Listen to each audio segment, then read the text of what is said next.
Good morning, good afternoon, good evening. It's a great pleasure to welcome you to our second annual David Ray Griffin lecture from the International Centre for 9/11 Justice in cooperation with UK Column. And today we have a fantastic lineup of speakers. We have Dr. Madhava Setty, who's going to be delivering the lecture today. Madhava is an anesthesiologist and an engineer as well. We also have joining us after his talk for a roundtable discussion, we have Dr. Niels Harrit, Associate Professor of Chemistry, very well known within the 9/11 Truth Movement. Great pleasure to have Mary Holland with us from Children's Health Defense, author of 2 books, Vaccine Epidemic and the HPV Vaccine on Trial. We have Josh Mitteldorf, PhD in physics, best known for 2 controversial but insightful books on the biology of aging. And last but by no means least, we have Frances Shaw joining us. She's a retired psychological therapist specializing in early trauma and a major figure in the 9/11 Truth Movement. Now, We'll come back to the talk just a little bit, first of all, just for people who are not familiar with the International Centre for 9/11 Justice, just to say a little bit about the organization before we come back to the annual lecture. The International Centre for 9/11 Justice was established 2 years back, and its priority is to increase public understanding and awareness of the events of 9/11. And to raise public awareness of a whole variety of issues which are now linked to 9/11, the global war on terror, the conflicts that we see in the international system, and also other events such as COVID-19 is an area of research and inquiry. And we're set up, we're both an academic or research organization and also a public engagement organization. We have the Journal of 9/11 Studies. We are home to the Toronto Report, the 9/11 Consensus Panel. We have a debated topics forum and a range of research activity going on. And obviously, we are people who have been for a very long time cognizant of the issues with the official story regarding 9/11. And that has driven us as an organization in terms of our mission and our goal. It's worth, and it would be remiss of me not to raise this, given the seismic changes we're seeing in the international system, particularly in the Middle East, the fall of the Syrian government. What we're seeing, what we're living through at the moment is essentially several years down the road from 9/11, the event which was designed to instigate conflict in the international system. And of course, famously, Wesley Clark revealed this a number of years ago, 2007, I think he revealed the list of regime change wars which were being planned prior to 9/11, after 9/11. All of this was further documented in the Chilcot Report, for example. The Western war machine was embarked upon an aggressive militaristic campaign in the international system in order to shore up its position as the world was changing. And 23 years on, here we are, and we're seeing the ongoing, very direct consequences of the 9/11 false flag and a very direct consequence of all the regime change wars, as we see Syria in the last week has fallen to a 14-year regime change operation to overthrow the Syrian government. And now the question is being raised as to whether that attack will, as Wesley Clark pointed out back in 2006, 2007, end up with a targeting of Iran itself. So more than ever, I think the work of the International Centre for 9/11 Justice is highly relevant. Just to give you a little bit of an idea about the range of work that we conduct here, we engage in academic research into issues surrounding 9/11. We had a symposium, for example, in September, looking at questions surrounding the aviation aspects of 9/11. We're involved in legal processes. We're involved in supporting the Campbell family in their battle to get an inquest into the death of their son on 9/11. And that's recently had some good news, successful news in terms of pushing that issue forward with the British Attorney General. We're involved in media engagement. Ted Walter, our executive director, has given an interview with Neil Oliver, who many of the audience will be familiar with recently. And we're also actively putting out publications, both academic orientated publications and publications orientated at engagement with the wider public. So we do an awful lot in IC 911. We also need support in order to do that. And I just wanted to flag up before we move to the lecture event itself. We are in a major year-end fund drive exercise at the moment to try to get support for all of the work we're doing to allow us to continue the research, continue the public engagement, continue the legal battles. And people can see there on the screen the web page, and if they go to the homepage of IC 911, on the top right-hand corner, I think they can click on donate.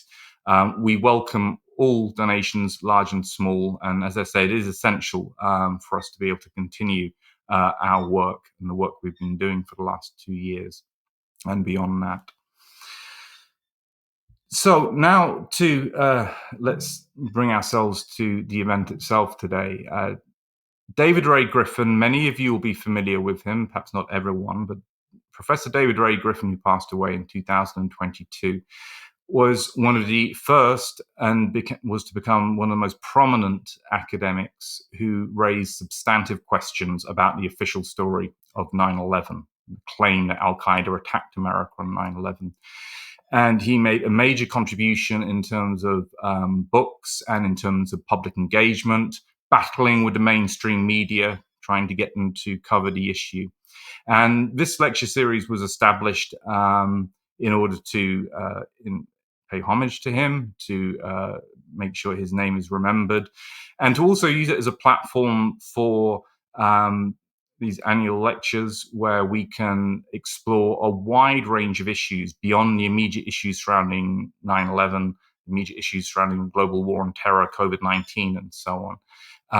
And that's what we'll be having today with Dr. Madhava Setty, a very rich, deep talk about questions of knowing and how we know about the world, which I think people are going to find very inspirational and very fascinating.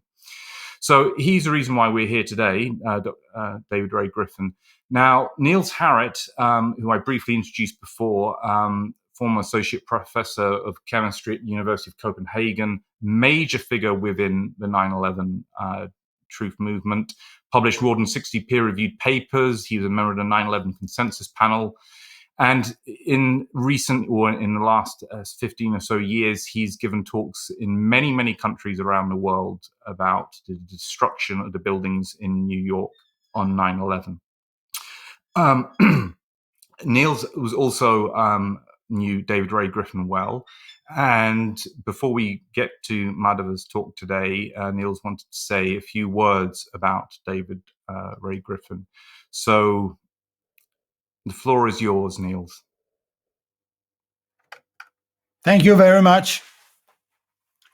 Now, the headline for today's second annual David Ray Griffin lecture and panel discussion is My Post-9/11 Awakening. That's the headline. But the most popular for what an awakening can look like is the famous folk tale by Hans Christian Andersen called The Emperor's New Clothes, in which some fake weaver tend to have made clothes of a cloth, having a wonderful way of becoming invisible to anyone who is unfit for office or who is unusually stupid. It will be illustrative to quote the last section of this fairy tale, where the emperor has decided to put his people and government officials on a test. Quote, "So off went the emperor in procession under his splendid canopy. Everyone in the streets and the windows said, 'Oh, how fine are the emperor's new clothes. Don't they fit him to perfection? And see his long train.' Nobody would confess that he or she couldn't see anything, for that would prove him or her either unfit for their position or unusually stupid. No costume the emperor had ever worn was ever such a complete success. But he hasn't got anything on, a little child said. Did you ever hear such innocent prattle, said his father. But one person whispered to another what the child had said. He hasn't anything on. A child says he hasn't anything on. At last the whole town cried out, but he hasn't got anything on. The emperor shivered, for he suspected that they were right. But he thought the procession has to go on. So he walked more proudly than ever, as this nobleman had the train that wasn't there at all. Now, apparently nothing happened, but something definitively had happened. Everyone had seen the emperor's legs. Many have had a big laugh. Everybody knew that everybody knew that everybody in the emperor's legs. The genie was out of the bottle, and genies cannot be put back into bottles. Something happened after 9/11, but on a different time scale. In the real-time reporting on the day, the mainstream media commentators actually recognized the enormity of the event and that only state actors would have the capacity to do that. Not only was it said openly, but their body language face revealed this realization. But as Ehud Barak, the former Israeli prime minister, who in the morning accidentally came by the BBC newsroom in London, when he dropped the name Osama bin Laden, it took the global media only a day and a half to disregard the obvious and get in line with what should be the official narrative. The launch of that narrative was possible due to the state of shock and awe we all were in. You cannot think when you are in shock, and you cannot see what you cannot think. So in the beginning, only a few people could think the unthinkable and dare to speak out. Like Thierry Masson, a French journalist and author who published a book, The Pentagate, as early as 2002. Speaking truth to power comes with a price, and he had to flee to the protection of Hezbollah in Lebanon. And in 2004, Michael Rupert and Catherine Austin Fitz came out with the book Crossing the Rubicon. But it was another book who also came out in 2004, which came to be the starting signal for the 9/11 truth movement. I am, of course, referring to David Ray Griffin's book, The New Pearl Harbor. Together with the advent of YouTube and videos on the internet, the New Pearl Harbor became an eye-opener and a source for factual evidence for many. Many people went, "What?" An illustrative story was that of Richard, later of Architects and Engineers for 9/11 Truth, who heard an interview written on his car radio on the occasion of the book release. Richard had to stop the car. What? His life was changed in that very moment, and so have many other lives been changed by that book. More books on 9/11 were to follow from Griffin's pen, and many books on the subject appeared from other authors. But Griffin's books stand out as the most thorough and comprehensive. The impact was so profound that he was nominated for the Nobel Peace Prize in both 2008 and 2009, and was named among the 50 people who matter today by the New Statesman in 2009. The main reason why these books remain the primary reference for all research into 9/11, in my opinion, is Griffin's acknowledgement of evidence as the only basis for dealing with the physical world. I remember at the time, I found it remarkable that he, as a theologian, was so thorough, so rigorous in his quest for the evidence. But to keep track of the references and their validity is quite an academic challenge when you are dealing with a subject like 9/11. One thing is the kind of reference calls the hard evidence. That is what comes out of physics and chemistry. And when natural science is performed correctly and honestly, it provides the best hypothesis of the day. Like gravity, you cannot dispute gravity. But the whole nation is covered by the fog of war. Not only is the subject vast and complicated, but it also was and is deliberately swarmed, flooded with dis and misinformation, digressions and red herrings. It is hard work to identify and list the valid information and references. So David Ray Griffin was in need of a good librarian, and God sent him Elizabeth Woodworth. She amplified Griffin's already enormous capacity for collecting evidence, evaluating it, and transforming it into highly readable, meticulous prose, which guides the many books and on 9/11, which continue to come out. To clear the fog of war and settle some of the disputes about what to believe and what not, Griffin and Woodworth launched the 9/11 Consensus Panel Project in 2011. In this project, a panel tried to evaluate the available information of many 9/11 related topics and eventually reach a consensus as to what was the best evidence. On some topics, it was not possible to reach consensus, and they had to remain open, the topics. But on 51 topics, the list consensus, which allowed them and the readers of the collected report to make up their minds and to believe, for example, where Dick Cheney was on 9/11. Come to account of David Ray Griffin's life and body of work, I recommend Elizabeth Woodworth's obituary on www.consensus911.org. In David Ray Griffin's presentations, we saw a man of ultimate integrity, laying out the facts and the consequences with great clarity. He could raise his voice, yes, but he never yelled at people.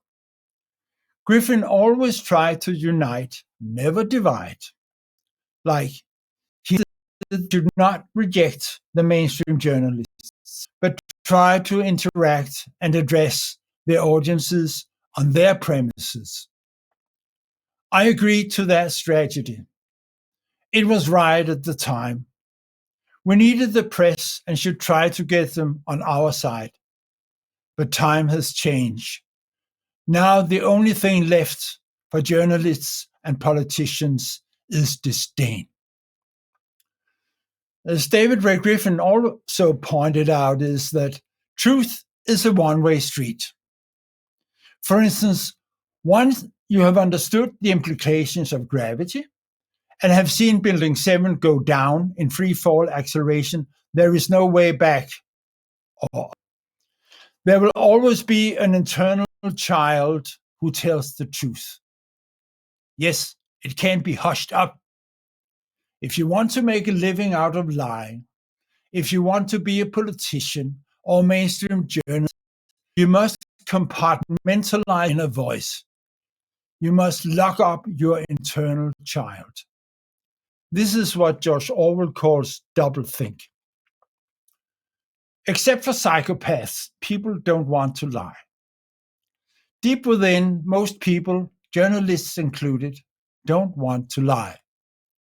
But once they have lied the first time, they are trapped. There is namely a tribal thing called shame, even for emperors. Admitting that you have lied becomes harder than telling the truth. So you lie a second time instead. And as you repeat your lies again and again, you start believing them yourself. You carry on like the emperor. That is the life of our politicians and mainstream journalists. But we know now that they know that we know that they are lying.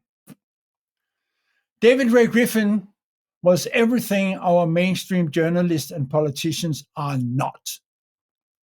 He spoke truth to power, as many great men and women have done through the ages. One particularly famous truth-teller was Galileo Galilei, who is eerily connected to the collapses of the World Trade Center skyscrapers. The fate of these buildings can be boiled down to a tale about gravity. And Galileo's two laws about gravity signaled the birth of natural science in the beginning of the 17th century. His work illustrates maybe the most important feature of the Renaissance, namely a shift in how nature, our physical world, was addressed. Instead of being something you philosophized about, nature became something you looked upon. You made quantitative observations and you did experiments. Galileo did both. He collected evidence. He was very good at making telescopes so he could see Jupiter's moons and the phases of Venus, which implied that the planet circulated around the sun as did the planet Earth. To believe, to say, and to write that the Earth revolves around the sun was downright heresy at that time. Nevertheless, this was what Galileo wrote in a book in 1632. So he was tried by the Inquisition in 1633, found vehemently suspect of heresy, and forced to recant. He avoided to be burned at the stake. All Galileo's writings were put on the church index of forbidden books. The ban was gradually lifted over the years, but it wasn't until 1835 that all traces of official opposition to heliocentrism by the church disappeared when these specific works were finally dropped from the index. Very recently, in 1922, the Pope acknowledged that the Inquisition had erred in condemning Galileo for asserting that the Earth revolves around the sun. Talking about censorship. Now, is this a universal story or have the times changed? Yes, the lies are no less abundant. In fact, they are blatantly dominating the public domain. Yes, the judicial system is still a power tool for the elite. And yes, many truth tellers are still paying the ultimate price. But no, among other important achievements, we have had the first American Revolution and the Bill of Rights. So no, while Galileo's books were banned for 200 years, David Ray Griffin's books are still available on Amazon, most of them. And now the internet allows for the citizens of the town and the world to watch the Emperor Thin Legs on Twitter X. Many have had a good laugh, and humor is a strong antidote against power.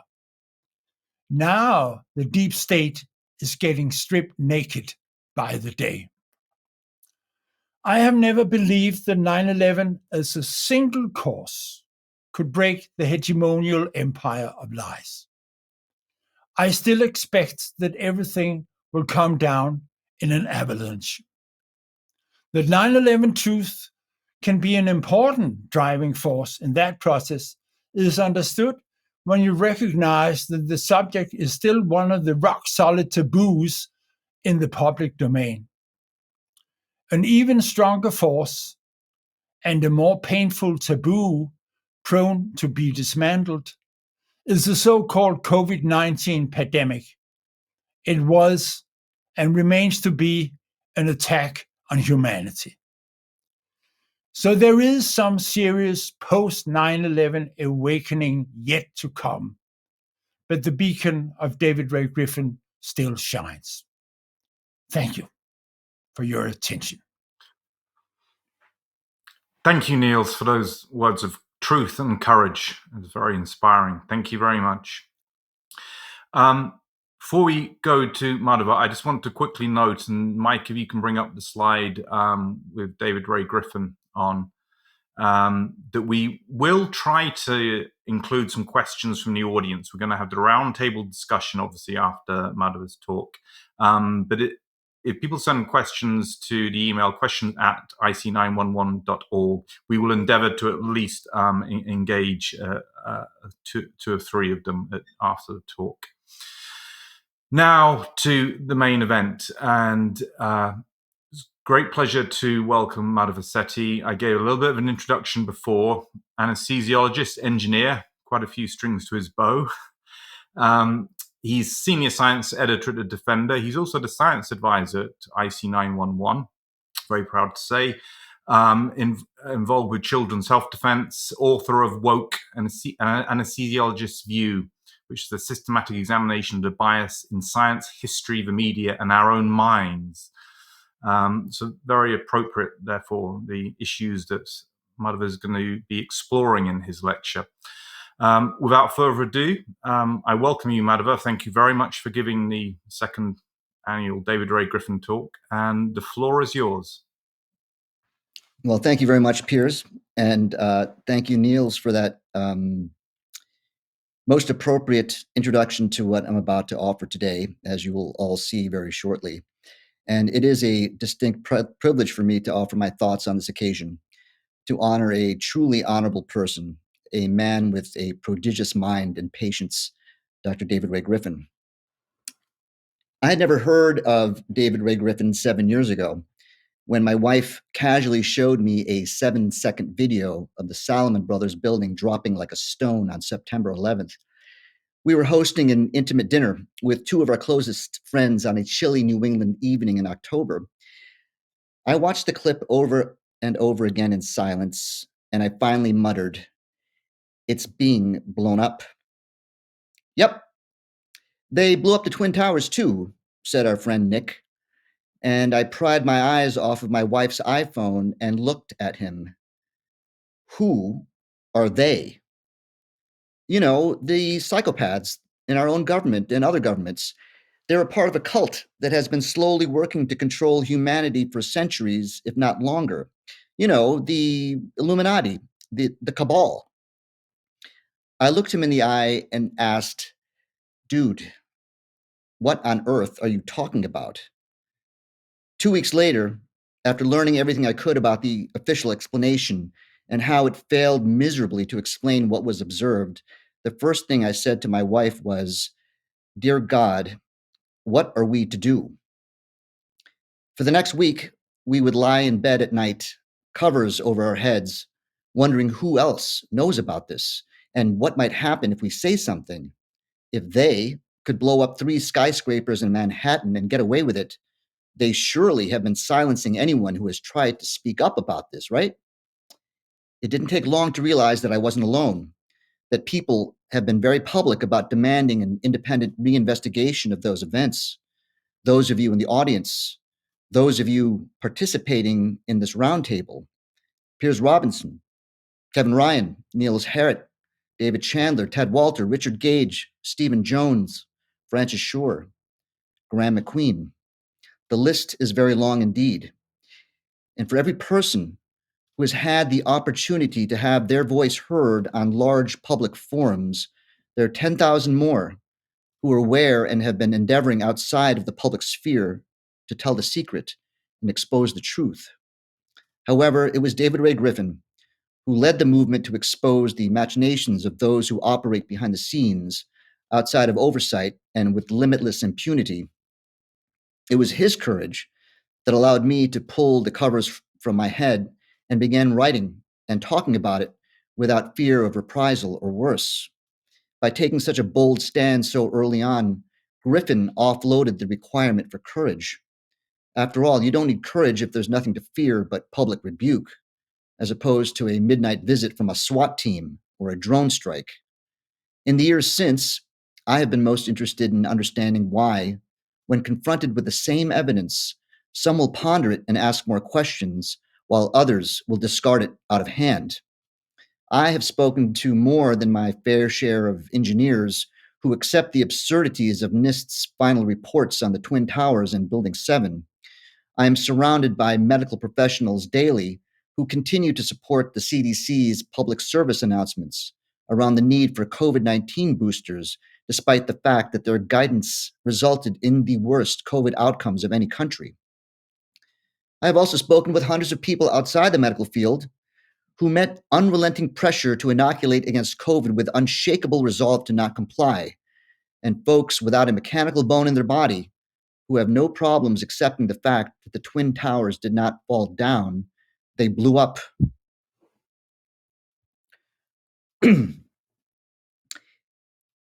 David Ray Griffin is the primary example of how one doesn't need to be a structural engineer to know what a building blown to smithereens should look like.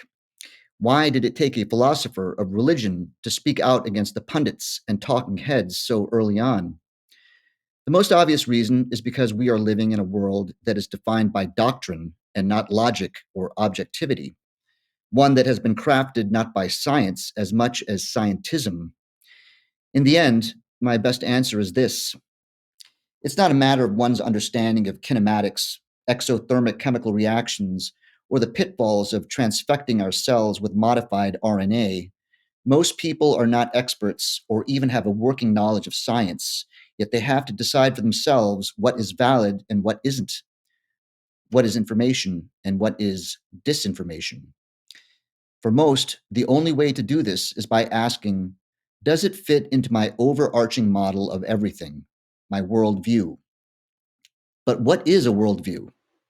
For most, a worldview is no more than a collection of beliefs surrounding a limited scope of topics and trust. Trust in third parties, the government, the CDC, their teacher, their pastor, their rabbi, Fox News, the Washington Post. There is little chance that anyone would be able to recognize misinformation if most or all of these trusted voices champion the same false narratives. This is precisely why David Ray Griffin was not thrown in the slammer for speaking the truth. It wasn't necessary. They knew few would believe the truth if they heard it. That is why organizations like the International Center for 9/11 Justice are permitted to exist. That is why we are allowed to come together today and broadcast our seditious signal to those who have the ears to hear and the mind to understand. The intent of my commentary today is to ask you, how can we transmit a more effective signal? I suggest that in order to tweak it, to make it more penetrating and transformative, we need to first take a closer look at what we are really up against. We commonly consider the unnamed people who sit in institutions of science, media, the military-industrial complex, foreign governments, central banking as our direct adversaries, but I believe that our real adversary is a distortion in our collective cognition. In other words, ultimately, we have to change the way people think about things at a very profound level before any enduring change is possible. There is no question that the public is very confused. This fact is being used to weaponize censorship as the antidote for disinformation. There are many who buy into the idea that some signals need to be suppressed for the greater good. If we are not vigilant, there may be a time very soon when commentary like this may not be permitted to disseminate outside of small gatherings or conversations between trusted friends. History has shown us that this can happen, and we don't have to look far back in time or far from our own doorsteps. The last 4 years should have shown us that a public exposed to an intense fear campaign will be driven into a frenzy to act in irrational ways and demonize those who don't go along. Highly credentialed and published physicians and scientists became pariahs overnight. They lost their affiliations, their board certifications, their medical licenses, their reputations earned from a lifetime of doing the right thing. We may be wishing for an independent reinvestigation of 9/11 or accountability around the pandemic response, but ultimately, if we have a population that cannot be discerning, we will continue to be driven to act against our own inalienable rights to speak freely and exist as sovereign individuals, or be lulled into complacency around the status quo. What we are really up against, it sits deep in the psyche of the collective. We are a planet of billions of individuals who believe that the world is too complicated to understand because that is what we have been taught. Trusting the experts and authorities is easy. It requires no effort. Breaking free from this way of thinking is not easy for most people. This is why it is taking some time for the world to see things clearly. But before getting too full of ourselves under the assumption that we have the whole picture and others do not, I'm going to tell you a story, my own story, of what happened to me after that otherwise unremarkable evening in October 7 years ago. When it finally sunk in that there were forces that were, up to that moment, invisible to me my whole life, that were orchestrating tragedies, misleading the public through their control of the media complex, I was struck by the fact that I was oblivious to something that big and pernicious for so long. What else had I been unaware of? What else had I been taking as true out of trust? Believing versus knowing. I'm going to take you down the rabbit holes that I explored and explain where it left me. Some disclaimers. What I'm about to share with you are my own opinions and conclusions, not those of the International Center for 9/11 Justice or any other organization I am or have been affiliated with as an engineer and physician. Another disclaimer. Most, if not all, of what I'm about to share is speculative and impossible to validate given our present abilities to measure and verify. But even more importantly, what I will be sharing is also impossible to invalidate for the very same reasons. And before we discount the utility of speculation, let us not forget that the first step of the scientific method is the formation of a hypothesis, which is a purely speculative endeavor. A hypothesis, by definition, is an explanation that has no evidence to support it. Forming the right hypotheses is how our understanding advances.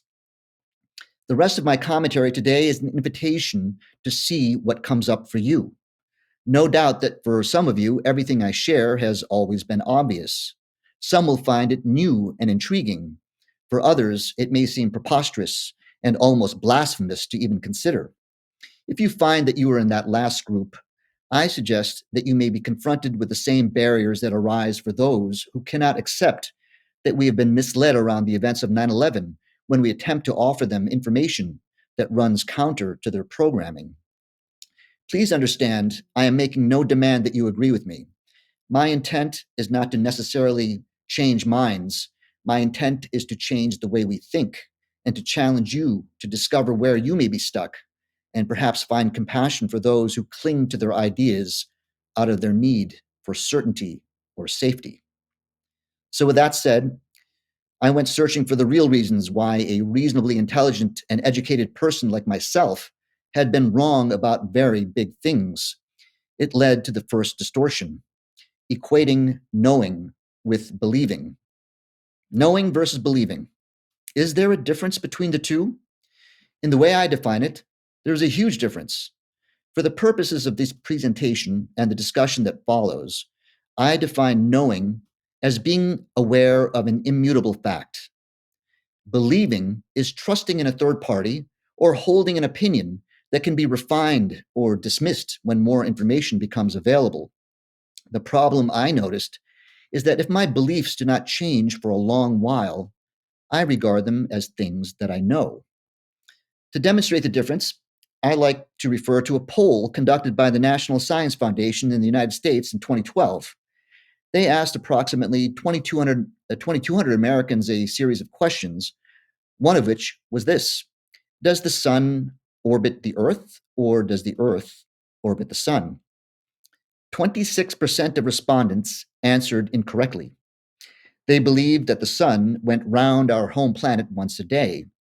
And to my friends in the UK, I am sorry to say that a different survey conducted in 2005 in the European Union found that 1 in 3 got it wrong. Though 26 or 33% seems like an embarrassingly large percentage of people who maintain an idea that Western societies have rejected for over 4 centuries or longer, my question to you is this: If you know that the Earth orbits the Sun, which sits in the middle of our solar system, how would you prove it to the other 25% who got it wrong without referring to a third party? If you are unable to at least describe how we arrived at this understanding, I suggest that you don't know the Sun is at the center of the solar system. You only believe it. You believe what you have been told by your teachers, your community, or what Neil deGrasse Tyson has said about it. By the time I was in the 5th grade, I had read every book on astronomy in our school's library. While my classmates memorized stats of their favorite Major League Baseball players, I was able to cite the orbital periods of the planets and their approximate distance from the Sun, and I would do so unprompted, earning me the label of a geek, a label that I secretly enjoyed. In high school, I worked at our local observatory, photographing and cataloging constellations. And as an undergraduate at MIT, my thesis was part of a project involving wide area CCD satellite cameras to make them able to detect celestial events automatically and relay the information to the ground when they happened. My first job out of college was with McDonnell Douglas Space Systems Company, which was tasked with building one large module of the International Space Station. And yet, I was in the 75% that got it right, but I still couldn't fathom how anyone could prove, using their powers of observation alone from the surface of the Earth, which model was correct. How were the early stargazers, equipped with rudimentary telescopes, able to prove that we live in a heliocentric or sun-centered solar system? It's a fascinating problem that has relevance to what we are confronted with today. You see, it is impossible to know with certainty what is going on in the heavens purely from observations from the Earth's surface alone. That is why the central authority in Europe was able to insist for 12 centuries that they had it right, and people like Copernicus, Galileo, and others who could use their heliocentric model to make predictions with increasing accuracy were, in fact, heretics. While a heliocentric model offers a far more elegant explanation which explains how relatively simple movements of our celestial bodies reconciles with what we can see in the night sky from our own backyards, the ascendant authority, the papacy, insisted that the earth had to be in the center of God's creation. To put it in classical philosophical terms, the church's earth-centered universe was an axiom, or a statement that is so evident that it is taken as true without question. 2,000 years prior to Galileo's day, however, a Greek mathematician, Aristarchus of Samos, also proposed that the Earth and other planets orbited the Sun. At that time, there was no church that decreed what could and couldn't be questioned. And so Galileo was confined to house arrest at the end of his life because he would not recant. It took another 50 years before Sir Isaac Newton put forth his theory that we could reliably predict how objects with mass move, and the church, much later, was finally forced to concede. Interestingly, it is these laws of motion that undermine the official explanation of the destruction of the Twin Towers as well. Prior to Newton's time, those who believed that the church was infallible could not accept that they could be wrong about what was unfolding in the sky every night. The point is that authority must confine the way we think before they can confine the way we live. In this case, the people were sold an illusion, not about what they were seeing, but in how to interpret it. Choosing a wrong axiom will result in a model that looks like this to describe this. And so, as I put everything I knew up for reconsideration, I found that I knew almost nothing, but had a broad understanding that was based almost entirely upon beliefs. This kind of deconstructive process was an effort to obtain what Zen Buddhists refer to as beginner's mind, an attitude of openness, eagerness, and lack of preconception. In my opinion, beginner's mind is necessary to approach a subject like 9/11. Unfortunately, seeking beginner's mind requires a gram of curiosity and a metric ton of humility. This is likely the reason why so many with letters after their names seem to be the most stuck. As I sorted out everything, separating what I knew from what I believed, I found that there were very few things that I knew. In fact, there was only one immutable fact, something that was so evident that it could be universally accepted as true and unquestionable. It boiled down to a single axiom. At any given time, I may know that I am hungry, tired, in pain, or happy, but only if I am aware of such sensations and emotions. In other words, underlying everything that I know at any given moment is awareness itself. Though we each are experiencing different things at any given moment, we can all agree that if we are able to ask ourselves, am I aware? The answer will always be yes. I am aware. That is self-evident. When I got right down to it, that is the only thing that I know. In order to be aware of an immutable fact, I first must be aware. Perhaps you're asking yourself, what on earth does this have to do with 9/11 or David Ray Griffin? I will tell you, but we must take one more step to unpack the statement, I am aware. What do we mean by I? More specifically, I'm asking, are we biological systems that are aware, or are we awareness itself inhabiting a biological system, which we call our bodies? This is where all the rabbit holes led for me. This is the axis upon which my understanding of reality spins. Here, I'm approaching a fundamental question asked by all philosophers, from Descartes to Kant, from Plato to the Buddha. In the West, this is called the mind-body problem. How are the mind and body related? Are they two entities that influence each other? The answer must be yes. An emotional state can result in the production of certain neurotransmitters and signaling molecules in the brain and body. Similarly, injury or the introduction of a psychoactive substance into the body will influence a person's thoughts and emotions. There is no question that we have a body, but what exactly is the mind? It must exist, but can it be measured materially? If it cannot be measured materially, how then does it interact with the physical body? This is what philosophers, and most recently neuroscientists, have been scratching their heads about. One of the last books David Ray Griffin wrote prior to the events of 9/11 was titled Unsnarling the World Knot: Consciousness, Freedom, and the Mind-Body Problem. I have not read the book, and I'm not equipped to discuss his perspective on this topic with any detail. It turns out, coincidentally, that I had been contemplating this topic for some years prior to waking up to 9/11. The mind-body problem in philosophy is, in fact, at the core of perhaps the biggest mystery in medicine, the mechanism of anesthetic gases.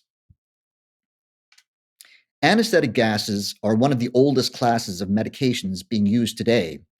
It was in 1846 when a dentist named William Morton gave the first public demonstration of anesthesia just a few miles from my own home here in Boston at the Massachusetts General Hospital. He anesthetized a young man with ether so that a surgeon could excise a tumor from his neck.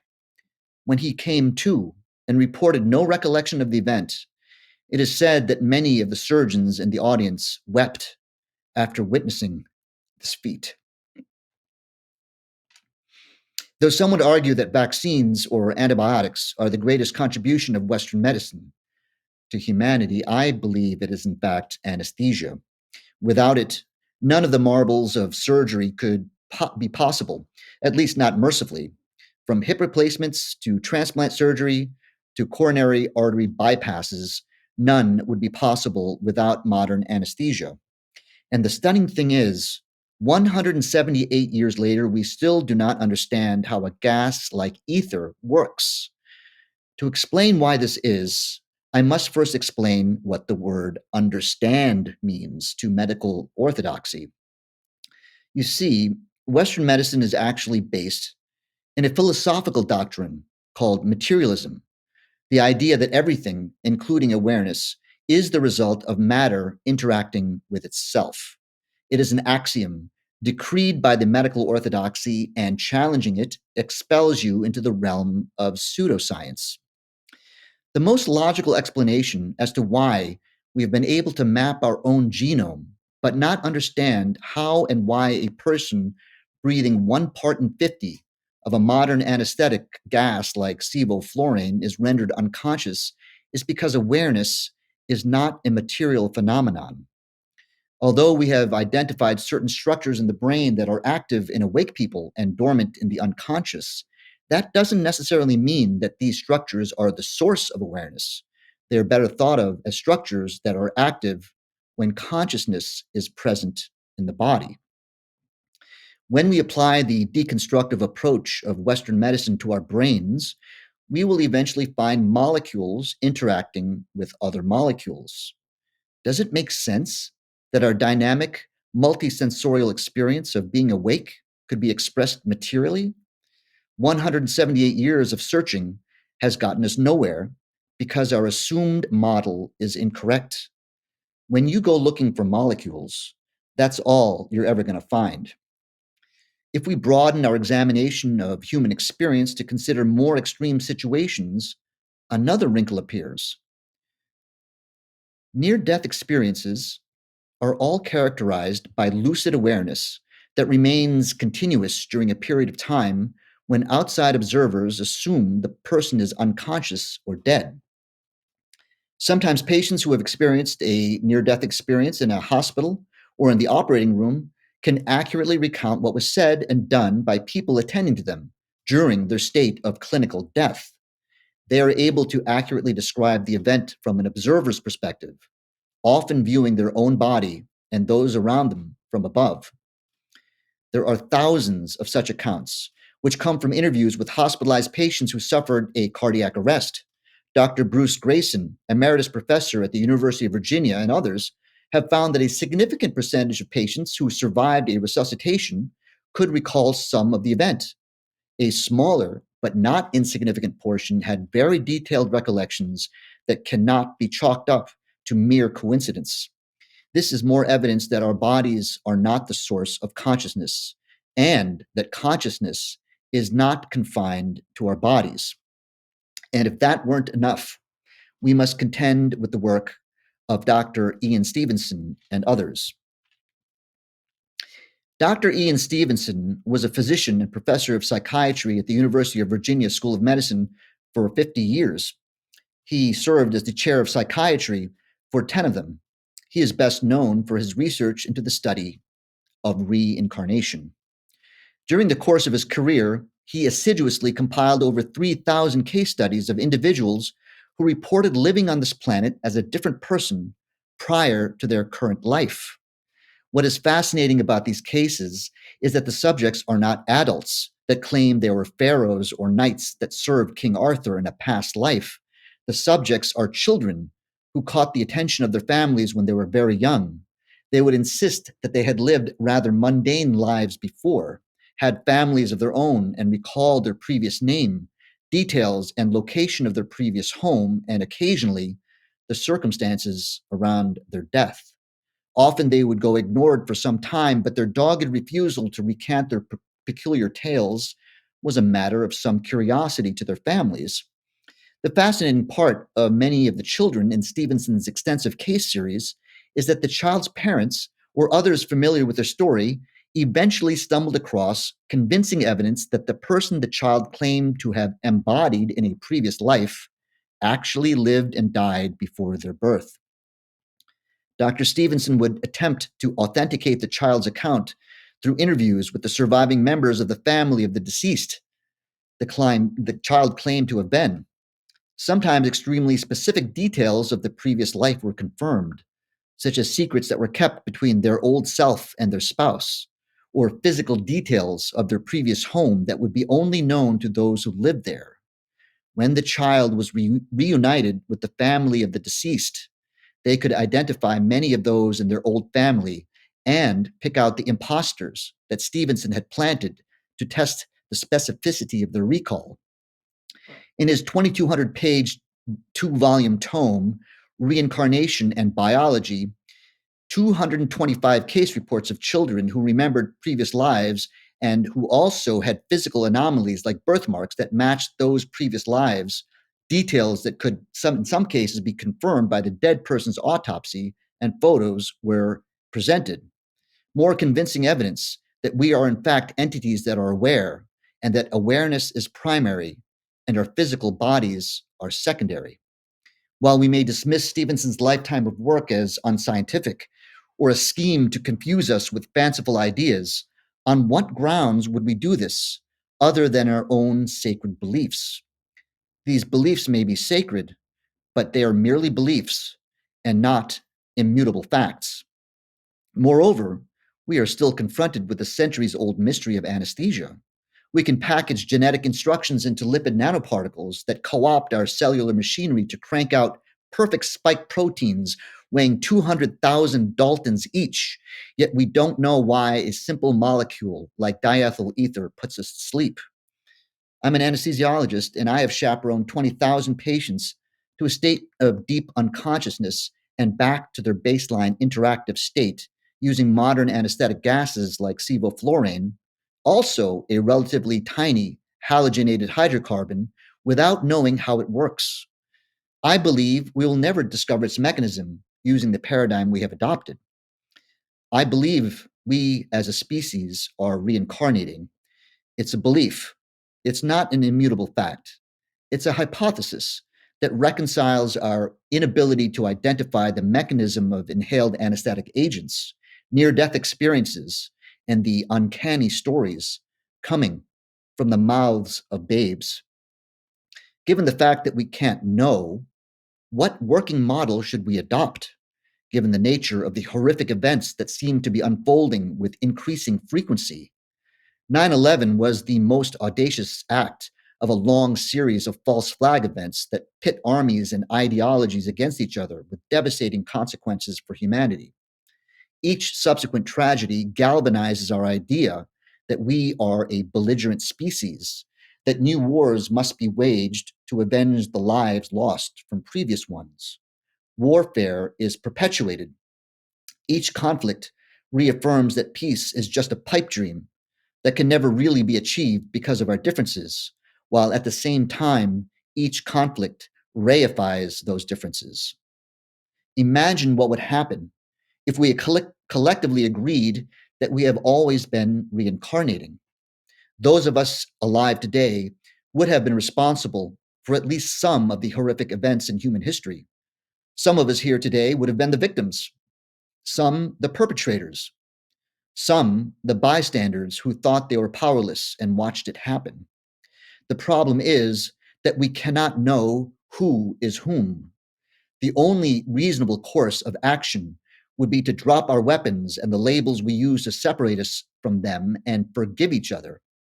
Because we really cannot know who is more culpable today, doing anything different would be pure insanity.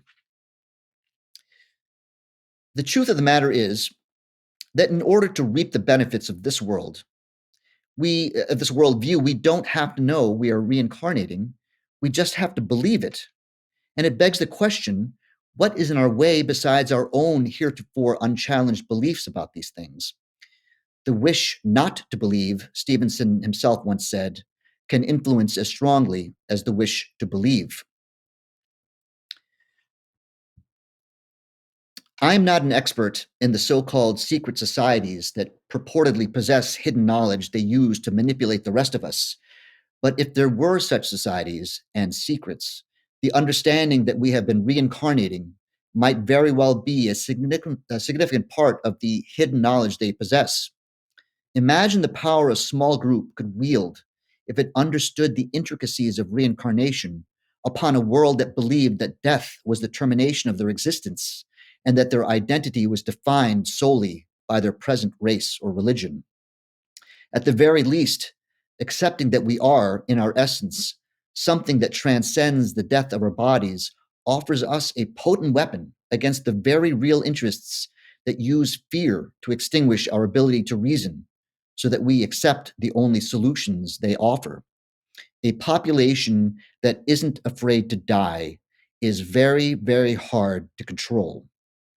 Whether or not we are in fact reincarnating, it wouldn't be in the interest of those who profit from the business of war, conventional or biological, for us to adopt it into our worldview.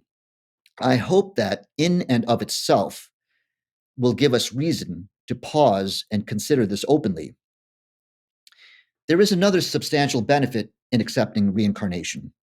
What kinds of decisions would we as a collective make, knowing that it will eventually be we who will suffer the repercussions or enjoy the fruits of our policies 100 or 1,000 years from now? While we like to think that we act out of our concern for our children and their children, we really don't. The greatest attack on their prosperity is central banking, a diabolical system that allows governments to fund any expenditures they wish, especially wars. The price is always disproportionately borne by future generations with their sweat and blood.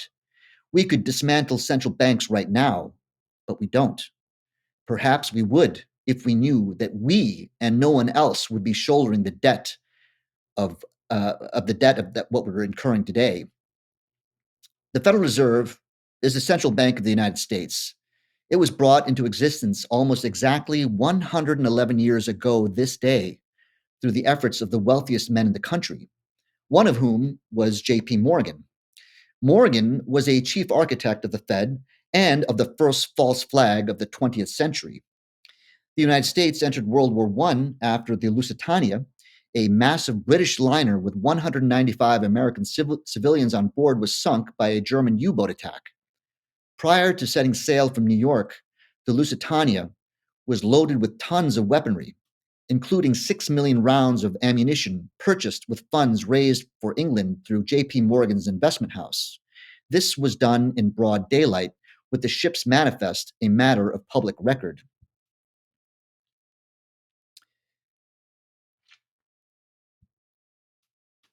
The German government protested that using such a ship to transport weapons was in direct violation of international neutrality treaties. The American government denied this was taking place.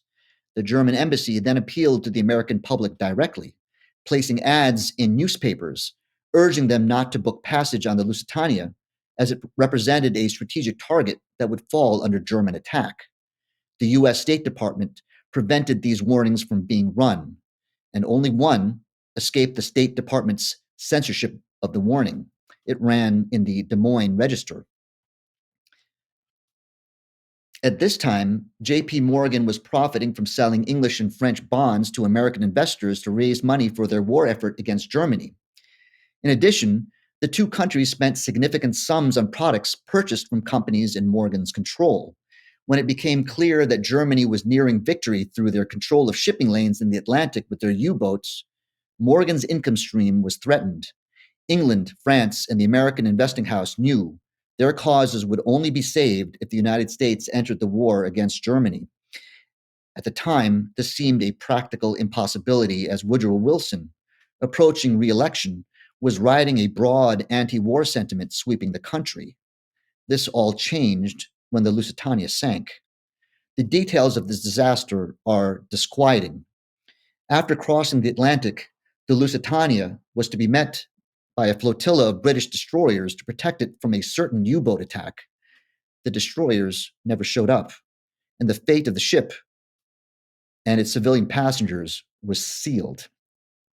Morgan had, in the meantime, purchased control over major segments of the media and flooded the public with pro-war editorial. The media and the U.S. government worked together to see that America entered World War I on April 6, 1917. War expenditures were met by monetary expansion engineered by the Fed. Between 1915 and 1920, the monetary supply doubled, and the value of the dollar dropped by nearly 50%. Over 100,000 American lives were lost in bloody combat or disease. Young soldiers who sacrificed themselves out of patriotism were in fact used to protect Morgan's financial interests. One of the most intriguing aspects of the J.P. Morgan character was his interest in astrology. He has been attributed to saying, "Millionaires don't use astrology, only billionaires do." Whether or not this individual who had the ability to impose his will over geopolitics, actually uttered these words is up for debate. However, Evangeline Adams, an astrologer, claims in her 1926 autobiography that Morgan consulted her regularly. Of course, astrologers say that Morgan's interest in astrology should be of no surprise because he had Uranus rising in Pisces, which of course means that he would have been naturally drawn to astrology and metaphysics. How a planet's position can influence an individual's person's emotions or motivations is beyond my understanding, and most probably beyond anyone else's, astrologer or not. This is why I personally treated astrology as no more than a curiosity, only to be entertained while waiting for a meal to be served at a Chinese restaurant. However, astrology, in one form or another, can be traced back thousands of years to Babylonian, Egyptian, Greek, Indian, Chinese, and other cultures. Undoubtedly, ancient societies could learn much from the sky about the rhythm of the seasons, when to plant, harvest, or migrate. Advanced civilizations, those with the acumen to make more precise measurements, record them, and most importantly, having the luxury of the time and freedom to raise their gaze from the shrubbery to the skies above and ponder, realized that the annual cycles of the seasons were part of much longer ones, where slow-moving planets moved against the backdrop of constellations over centuries. Perhaps it was only a matter of time before cultures began to superimpose their own deeper meanings to the movements of celestial bodies and the cycles that take more than a human lifetime to unfold. My attitude towards astrology has shifted. I no longer regard it as a fanciful set of ideations to be dismissed out of hand. Instead, I am more curious, a good sign that I am on my way to beginner's mind. There are two reasons for this. First, by accepting that humanity has been reincarnating, I have opened my mind to the possibility that we, the souls on this planet, could be changing and evolving over many lifetimes. Could it be possible that the planetary positions that change over the centuries and the precession of the equinox over thousands of years are more like timekeepers that signal inevitable shifts in the way we think and organize rather than having some kind of psychic control over us?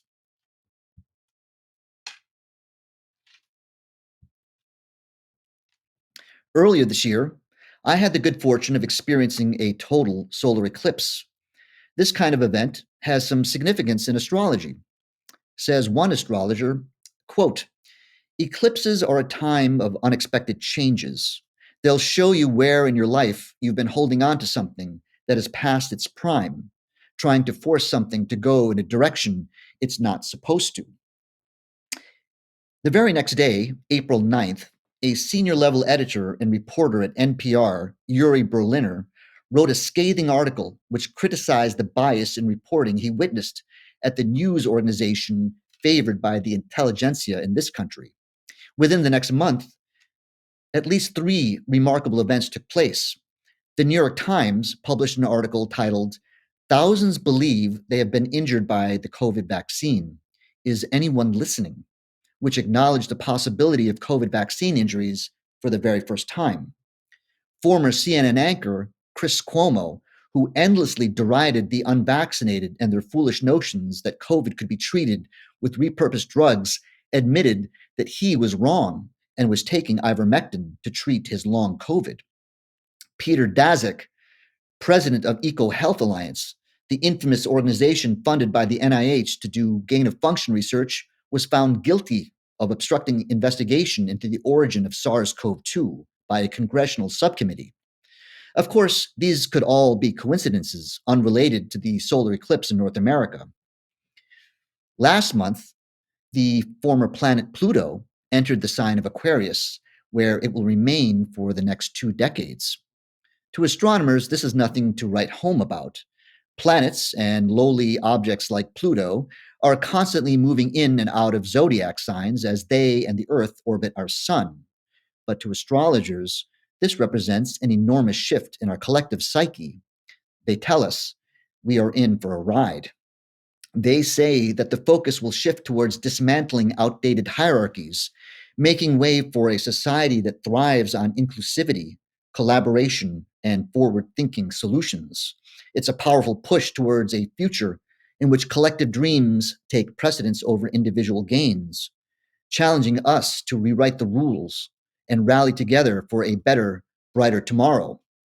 Pluto in Aquarius, they say, signals a massive humanitarian revolution. Pluto in Aquarius has the potential to generate new government structures, groundbreaking technology and medicine, and social innovation that changes the course of history. Is it all just feel-good gobbledygook? Maybe. However, the last time Pluto sat in front of the constellation of Aquarius was at the end of the 18th century, 2 decades that saw the rise of self-governance with the American and French revolutions. That period also saw the inception of the first vaccine, a new technology with enormous potential of protecting humans against deadly diseases. Pluto, they say, carries the energy of death, birth, and transformation.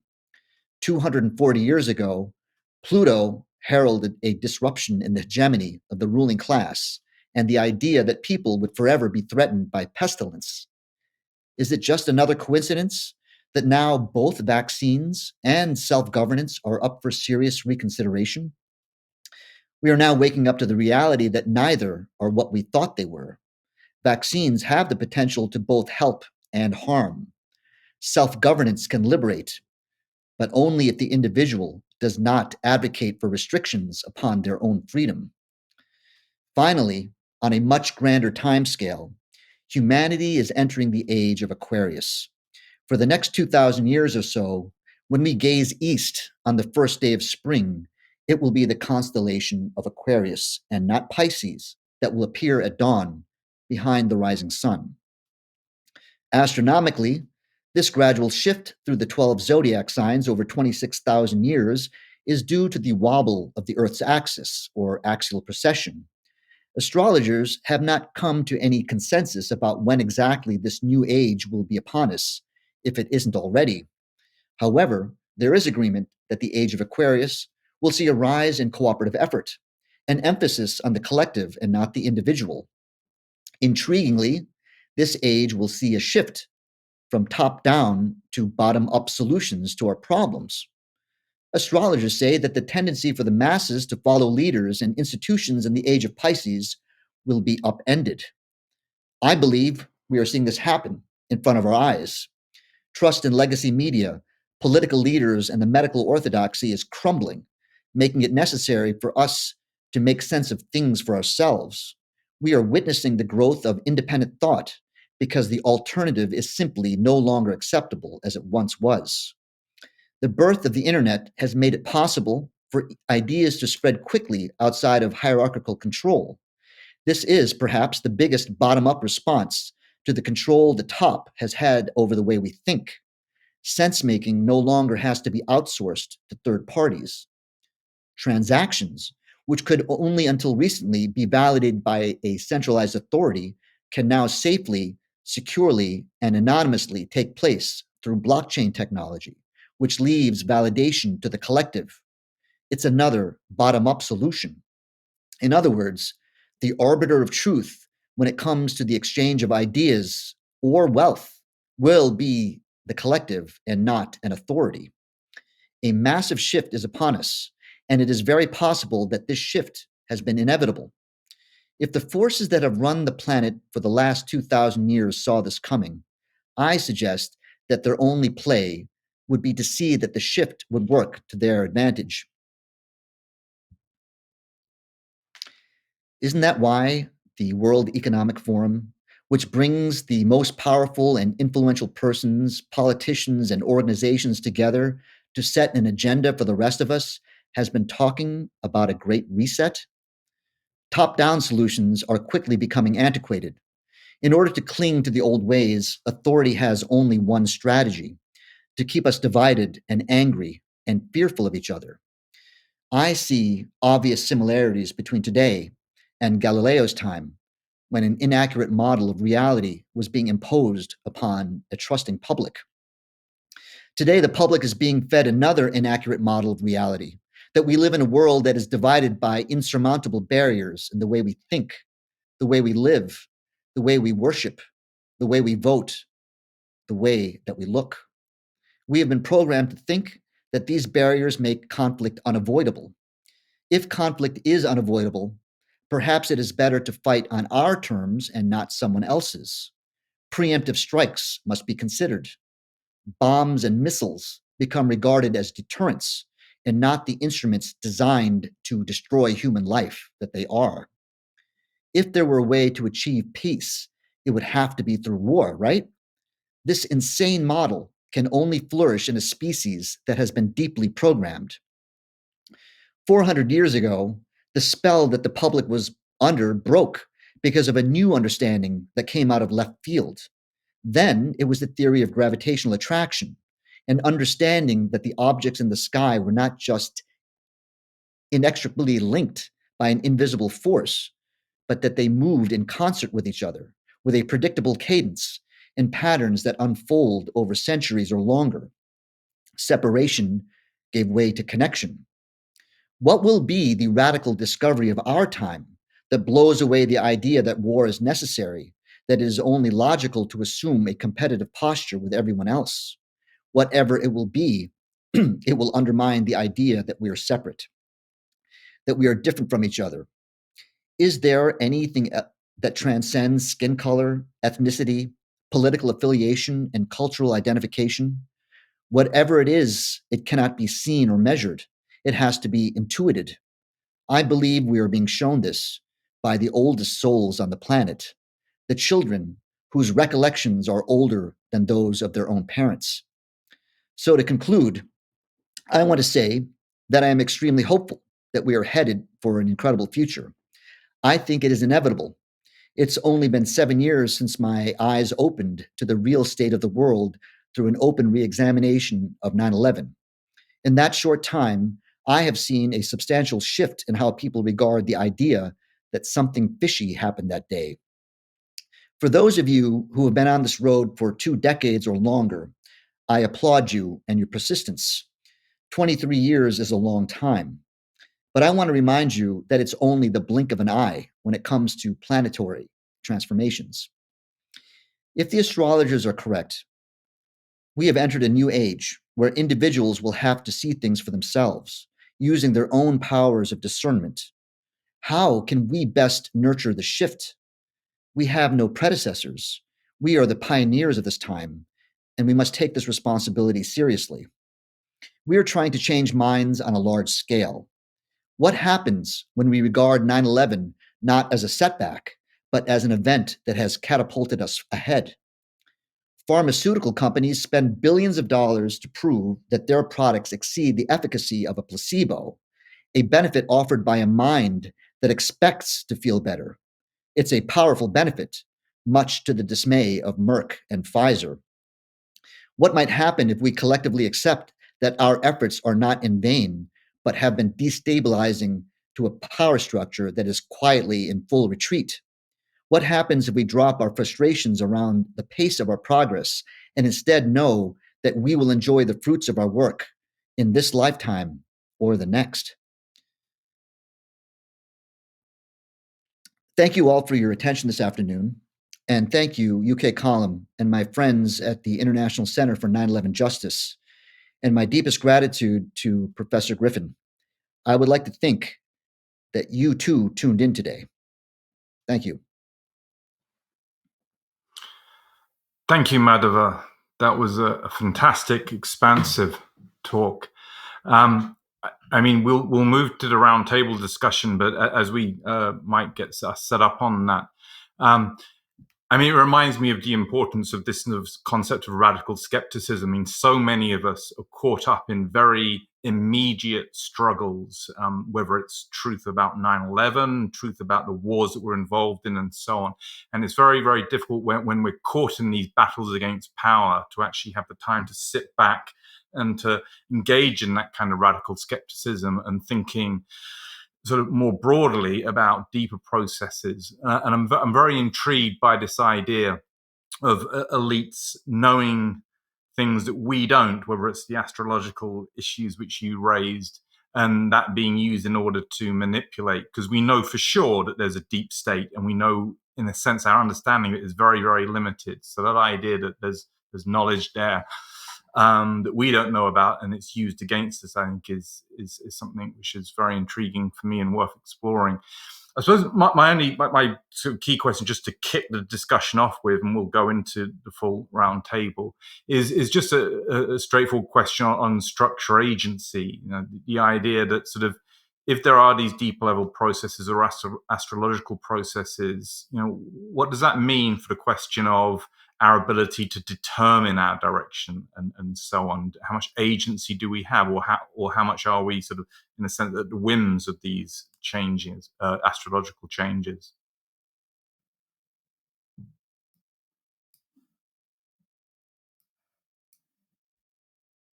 Oh, we lost Madhava. Okay.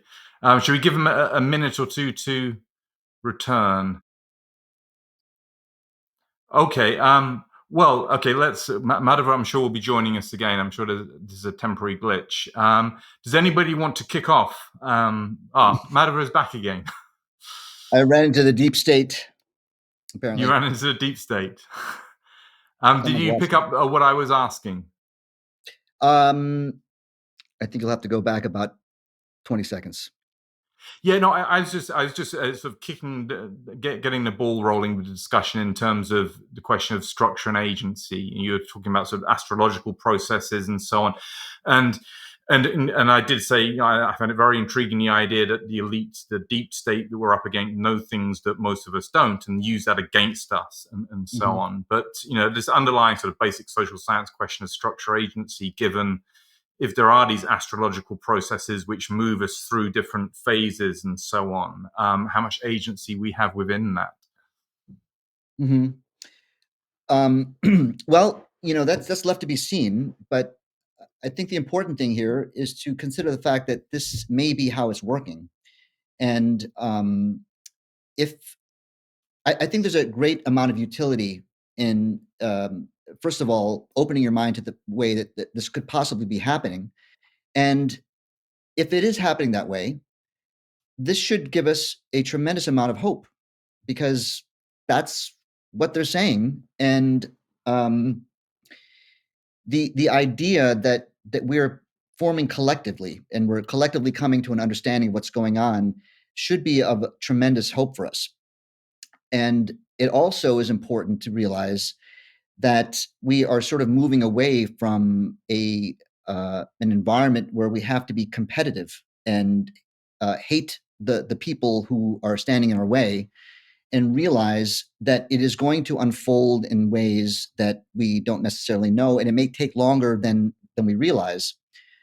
So I'm just, you know, that's what this whole, you know, this roundtable is about. I think a lot of people here probably have something to say about this. What I'm trying to get us to understand ultimately is we have to convince the people that we disagree with that they're wrong. And we have to be very careful about the tone that we use. And I think David Ray Griffin, as Niels pointed out, was just a great example of how this can be done. And I'm afraid that many people on our side, for a good reason, are extremely angry. And that doesn't necessarily serve our purpose. If our adversary is a block in the way we think about things, the last thing you want is someone yelling at you, telling you that you're wrong. Thank you.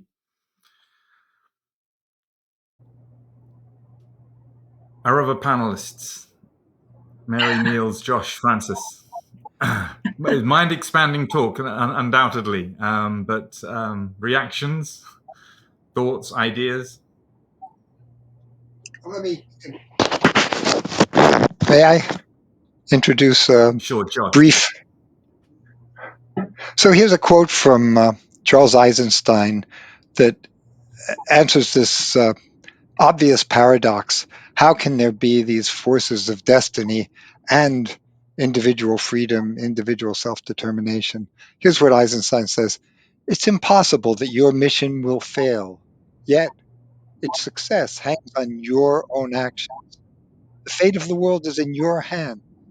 The key to this paradox lies within you in the feeling you carry that each of your actions, even your personal secret struggles, has cosmic significance. You'll know then, as you know now, that everything you do matters.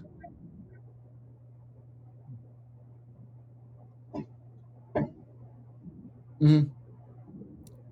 It does. Mine more than others, but yes, you're right. I will try to find some words here, Piers. But Sure. first of all, when I read an outline of what Madhava was going to speak about, I went, oh my gosh, this is so woo-woo. And yet, and I wonder how Mary Holland's going to react to this. That was my first thought.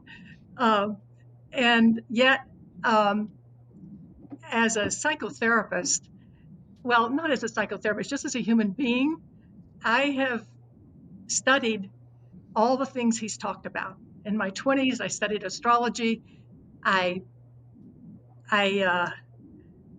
came to the conclusion there was a lot of garbage out there, but there was a kernel of truth, and I could not deny it.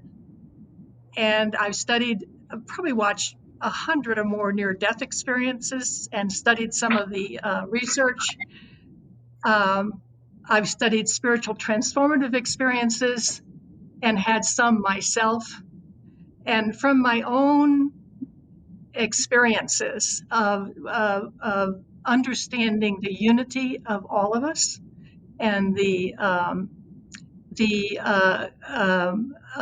divinity of all of us, and having experienced that more than once, it really comes down to my consciousness and my own awareness of what reality is. We are all, and I think Madhava has talked about this, we are all, in our culture anyway, and probably most cultures, ensconced in the consciousness that we are separate and we are not one. Now, we see 6 people here on this window that I'm looking at. But when we are conscious of our unity, when we're conscious of the oneness and the divinity of everything, we realize that there's only one of us here. And we are all the divine. In fact, everything is the divine. If we have that consciousness, if we are gifted with that consciousness, or if we strive to find that consciousness, then it doesn't matter to me what the stars, the constellations are doing. It is my consciousness that's going to respond to whatever the heavens are saying at that point in time. So what's important is my own growth, my own psycho-spiritual growth. And that includes not only finding spiritual awareness, but it includes psychological healing. So I call it the psycho-spiritual journey. We are here to heal. We are here to find out who we really are. Or we're here for whatever reason. I don't know what each individual's here for. The near-death experiencers say that we all have our purpose. And I cannot comment on that. I don't know. It's beyond my ability to comment on that, to say, I don't know this. I just feel the truth of it, that we all have our purpose. And my purpose has been healing, both psychologically and spiritually. So I guess my answer succinctly is whatever the stars are saying, it's my consciousness that matters, my understanding of ultimate reality. And that's the understanding at this point in time. Who knows what that understanding will be later? That's all I have to say at this point in time. Niels, we can't hear you at the moment.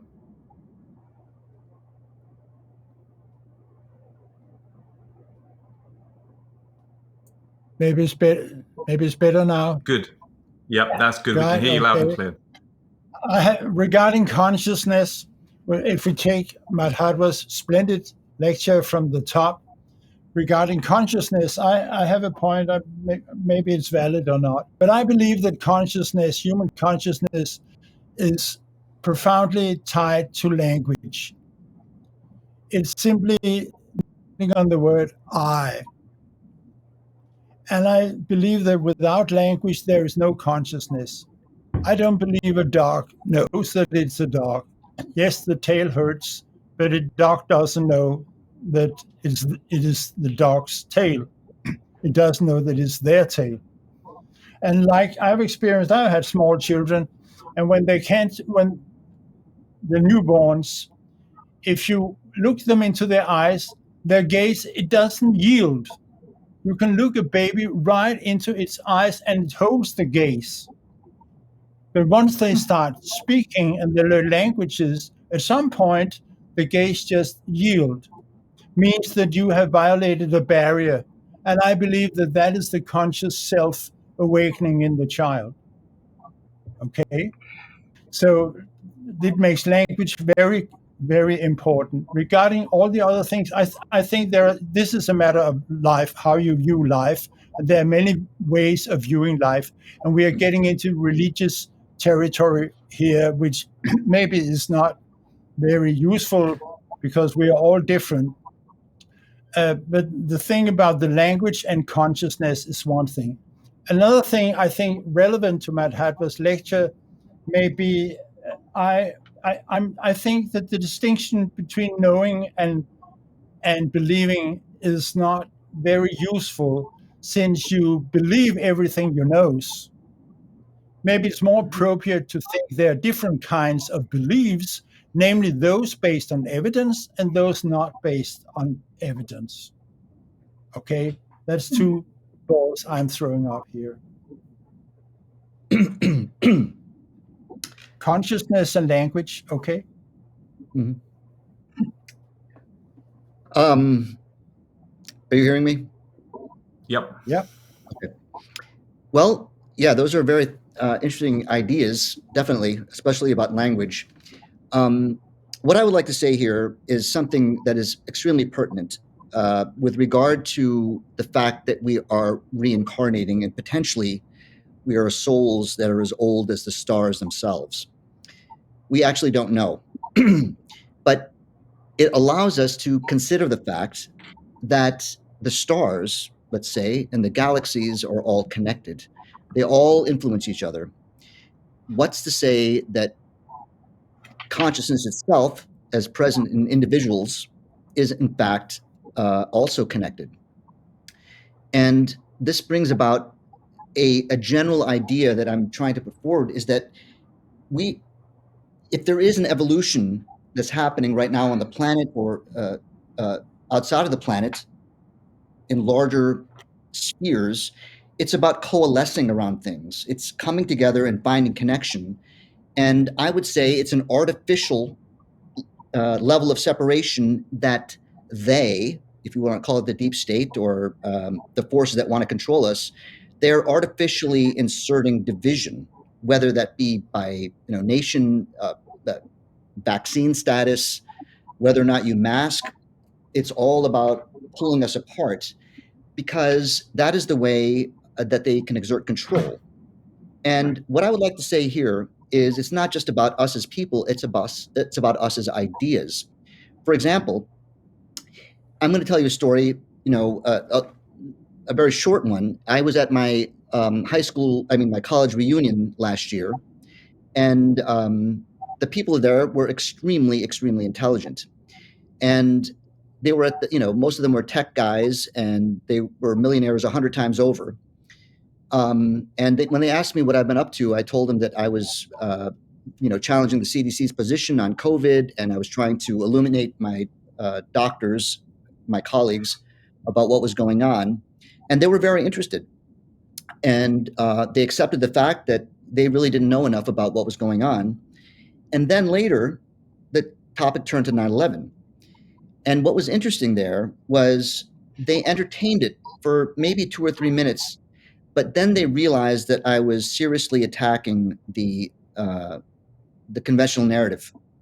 And as soon as I did that, they dropped their interest in COVID. because they're like, oh, now you're saying that 9/11 was an inside job, and previously you were talking about the CDC, and they dropped both as absurd conspiracy theories, if you will. And so my point here is that we have an opportunity and a choice to make. We can either stay in our separate endeavors, whether that be 9/11 or COVID or vaccines or there's many other things that are going on that challenge the conventional orthodoxy.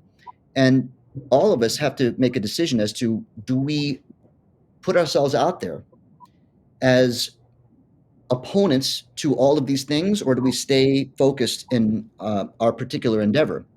And it's a risk. And is it worth the risk to, for example, for someone like a 9/11 truth person to speak out against COVID, or a so-called dissenter to the COVID narrative to speak out about 9/11? And that is really the question.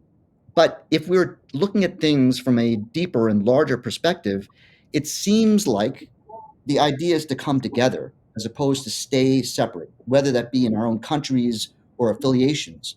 It seems to me that if we're really going to be able to oppose the forces that are keeping us divided, we have to come together. First and foremost, we don't necessarily have to put our necks out there, but we have to at least support each other. Mary.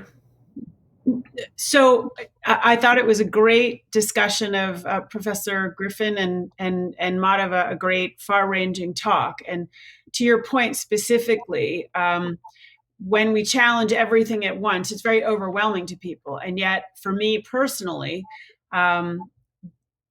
COVID was not a shock to me because I was aware of sort of the vaccine conspiracy, if you will. But that opened my eyes to 9/11, so that by the time you came to me, Madhava, I had been watching James Corbett, and I'd been watching about the Lusitania and about 9/11 and really looking at other false flags. There's no doubt in my mind that these things are related, and that it is a path, and that one starts on the path, and then with time, one sees more along the path. And I find very intriguing, and I personally agree with your notion that awareness is first and the body is second. And I've read some of the Ian Stevenson, and I do believe that, and it's a belief, that reincarnation is real, and that we have old souls. And interestingly, to Dr. Harrit's point, I'm very familiar with the world of autism. And in that world, there are many non-speakers. They have language, but they have language thoughts, but they do not have spoken language. And some of those people are some of the most conscious people I've ever met. And these are people who can remember back 11 lifetimes. These are people who really can communicate beyond the material world, because they've been forced to do so, not being able to communicate in a typical human fashion. So I guess my point is, I do think it makes sense that those of us who have spoken out on COVID speak out on 9/11, and vice versa, and other false flags and other control mechanisms to divide and conquer us. It's an old methodology. But I think we have to anticipate that it's a lot for people to understand. The idea that you have been lied to about life and death matters your whole life is a shocking and horrifying realization.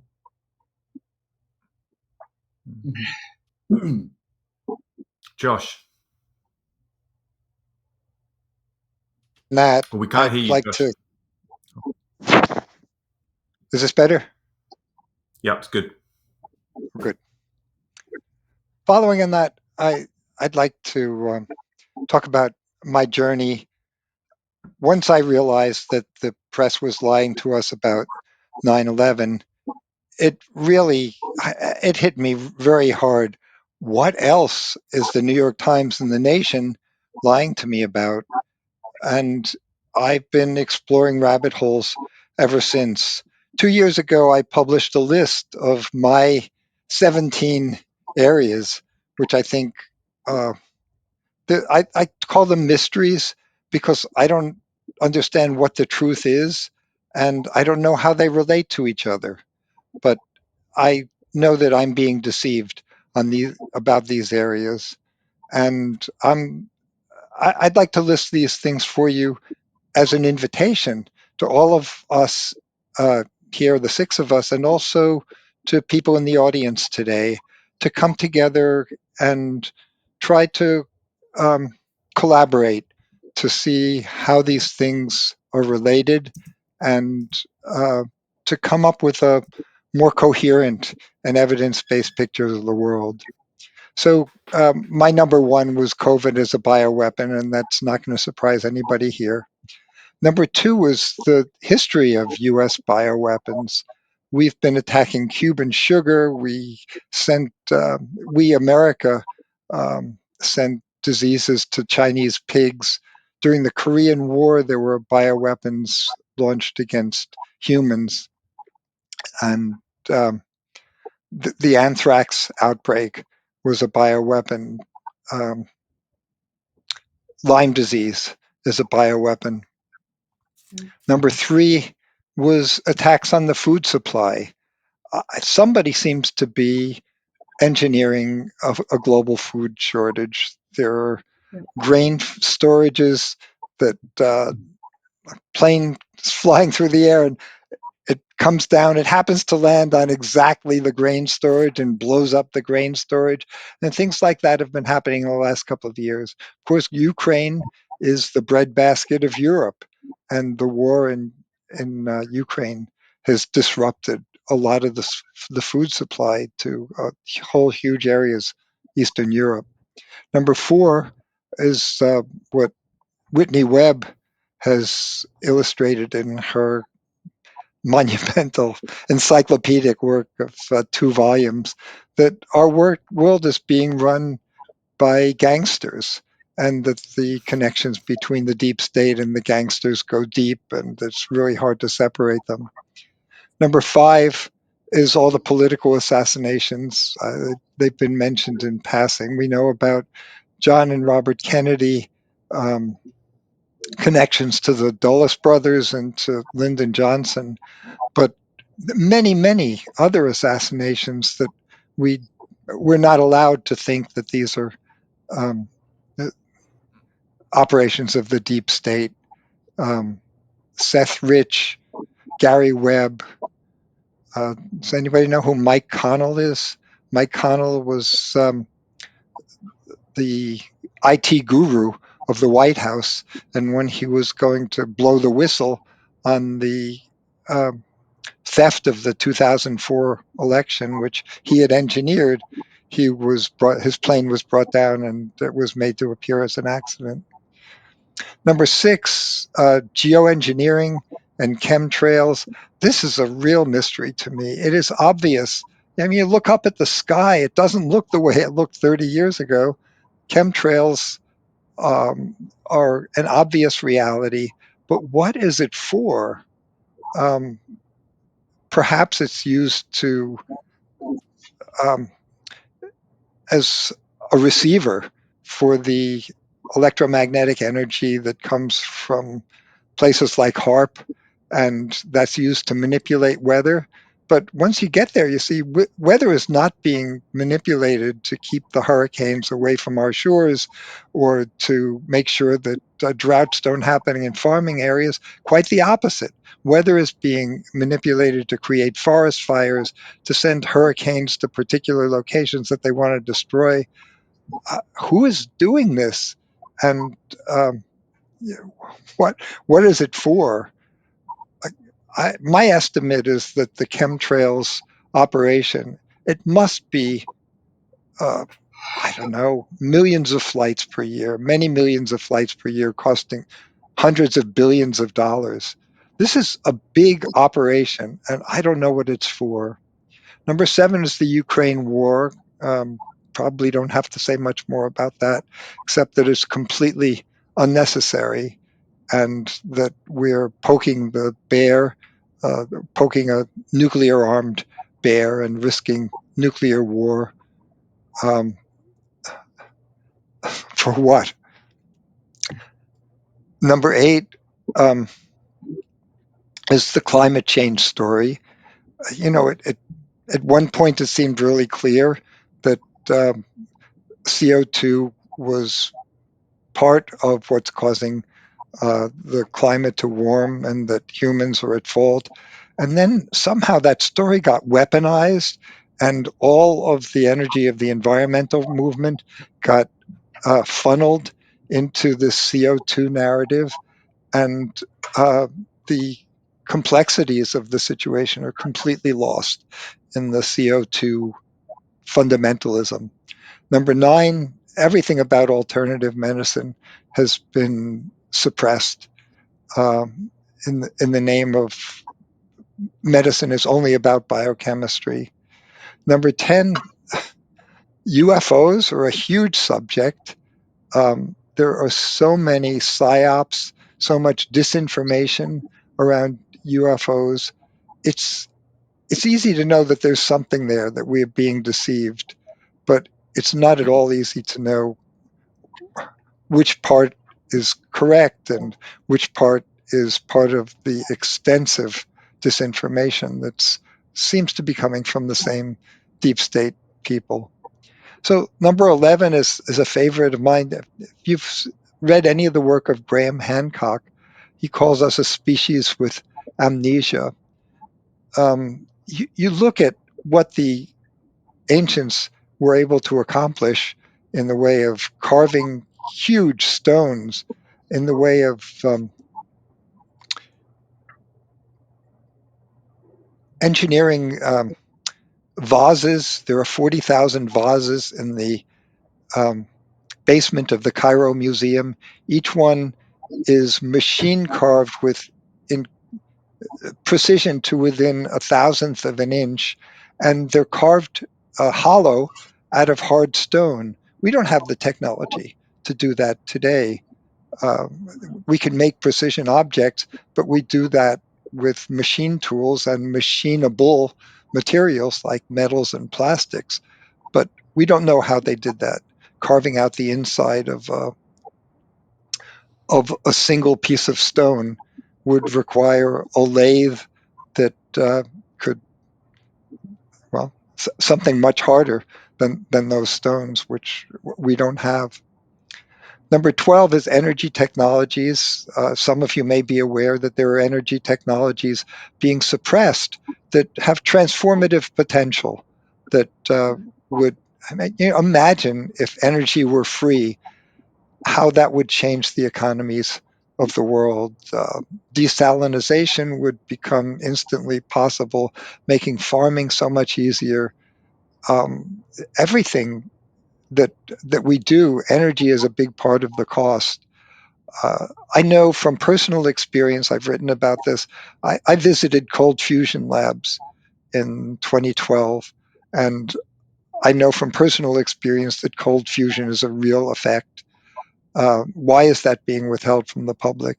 I suspect that there are other technologies that are even more fantastic, including zero-point energy and perhaps anti-gravity, that are being kept from the public.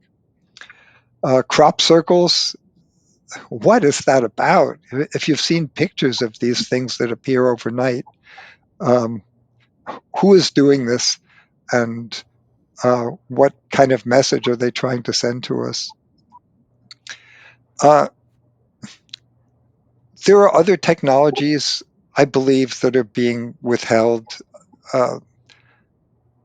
Richard Dolan and Jason Georgiani have talked about a breakaway civilization, underground cities that are connected by tunnels and that have access to technologies that are far beyond what's in the public domain. And you're probably familiar with a paper by Catherine Austin Fitts and Mark Skidmore from 2018 that discovered $21 trillion missing from the Pentagon budget.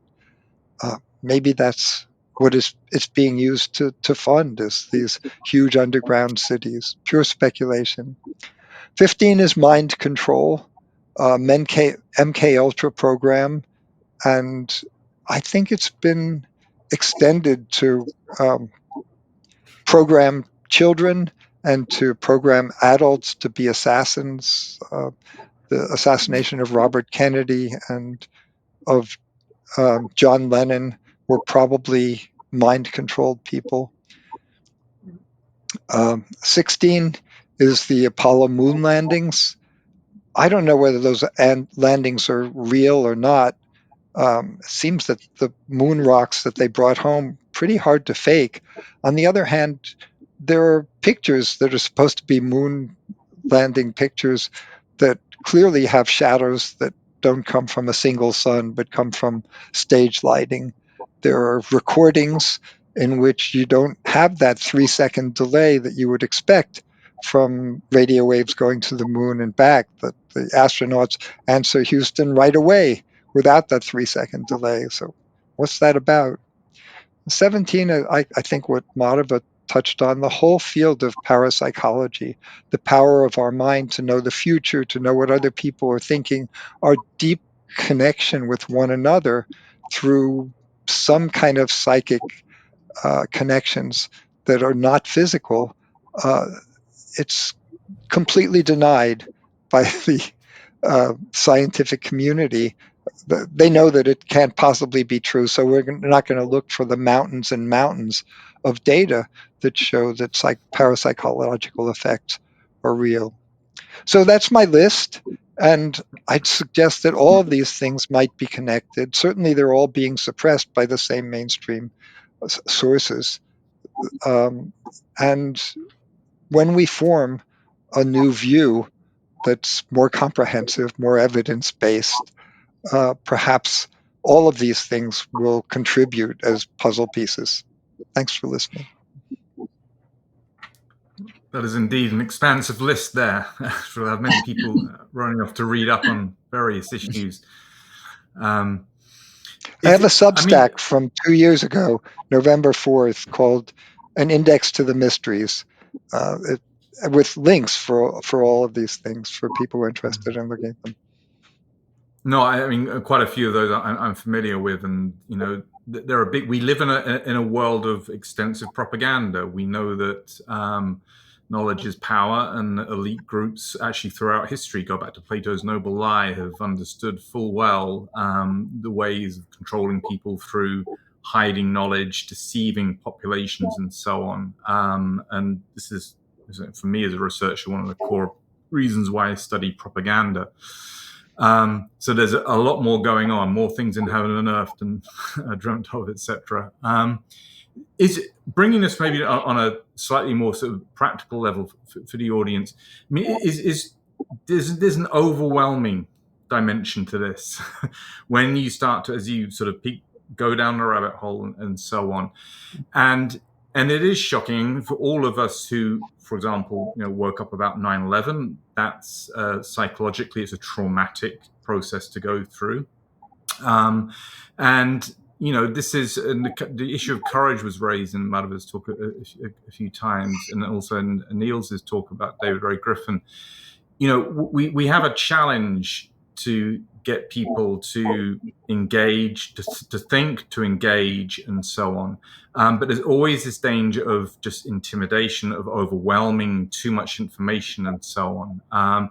So I wonder, because it's tough enough with 9/11 scientifically, it's actually not too tricky to go through the basics and the physics of people and get them to understand. COVID-19 becomes far more tricky because you're getting into sort of virology and so on, and that's actually is much harder work and so on. So there's always this kind of sort of practical issue of how we package this. We want people to be, yes, radically skeptical, but also we don't want people to become just overwhelmed. They just switch off. They become intimidated, and they just close down. And I wonder sort of if there's, accepting the need for radical skepticism, and we do need to have an absolute open mind about things, in practical terms, how do we proceed with trying to affect change in a way that's in an effective way of mobilizing people, influencing people against. And again, maybe just going back to the point that Madhava raised about this notion of unity. Yes, we need unity, but also we're up against somebody, right? We are up against elite groups and so on, and they are acting against us and so on in some shape or form. So this importance of trying to get people, to be able to engage and not just become swamped, overwhelmed. I can contribute. Can you hear me? Yep. I can contribute with some personal experience regarding communicating to people about 9/11 and COVID-19. I have given roughly 400 presentations on the physics and chemistry of the collapses of the Twin Towers over the world. And there's no mental problems about doing that. It's about physics and chemistry. It's clean cut, and nobody really gets hurt except they are being enlightened and say, what? But when they started into 2020, about with the PCR test and the pandemic, I realized very, very soon, early on, what was happening, and felt committed to do as a chemist to teach people about some elemental molecular, molecular biology, about how the test functioned, and eventually later on about the vaccines. So I've given about 20 presentations on the vaccines. That is I've stopped. I mean, one thing is because it's the field has been tremendously large, and you have to update your presentation every month, literally. But it's painful. I mean, if you know that 75% of your audience has taken the jab, you have to be very careful, and you have to take it really from the bottom. This is the basics. This is how it works, and the consequences. But I've had people in the audience who started crying. And that makes an impact on the lecture. So I've quit. I mean, it's simply too painful to tell people really what's going on, because it is devastating. That's just a personal experience here. I've stopped. Crying is how we open ourselves to change and accept new information. Yeah, but when a woman realized that she's never going to have children, I mean, that's a hard message to come along with. Okay. And that's what happened. Yes. These are very good points. What I'd like to say about that is, first of all, to acknowledge the fact that it's very, very difficult to see through the COVID scheme than 9/11. 9/11 is cut and dry. You can prove it to an 11th grade physics class that it was absolutely not what we were told. But let's be very clear here. If let's say that there was a government reinvestigation of 9/11 that showed that the buildings were demolished by one way or the other. What's really interesting to me is that I would predict that nobody would care unless the New York Times covered it or the Washington Post covered it. We are truly beholden to these sources to tell us what to believe. Even the government, I think, they'll say, well, why pay attention to that? These news sources are telling us what to pay attention to. So that being said, I see what's happening right now as a very big problem for the deep state, because now there's 100 million people or more in this country waking up to the fact that we were lied about COVID, even though they may not have a good understanding about, PCR testing and mRNA technology. And this offers us a tremendous, tremendous opportunity, because if 5 or 10% of that, now that they realize that they were lied to about everything in the pandemic, more or less, if 5 or 10% of that, of those people now consider 9/11 openly, it's much easier to see. When they do that, now we have 5 or 10 million people that will more demanding a 9/11 reinvestigation. But the important part about that is that you have that many more people that won't trust the New York Times anymore. That's where we have to center it. We have to decouple people's trust in these institutions that are clearly working for the deep state at one level or another. And it's difficult because sometimes they say the right thing and sometimes they tell us frank lies. So I believe that's going to be the mechanism that will allow this new, era to take place, is not necessarily the deep state being brought to their knees, but decoupling from these news sources. And I think it's very important to also acknowledge the value of expecting this to happen. That it's going to happen. It's just a matter of time. They can't hold on to this forever. Right.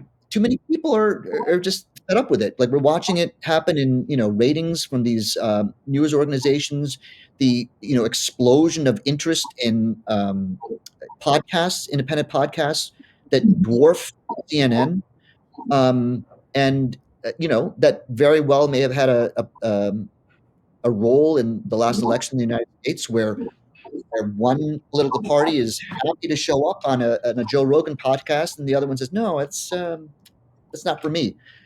That was a big, expression of their of one side's disinterest in independent media. So I just don't think that they're going to be able to hold it together for very long. And my point here is that as we approach this struggle, some of us have been in it a lot longer than I have, for sure.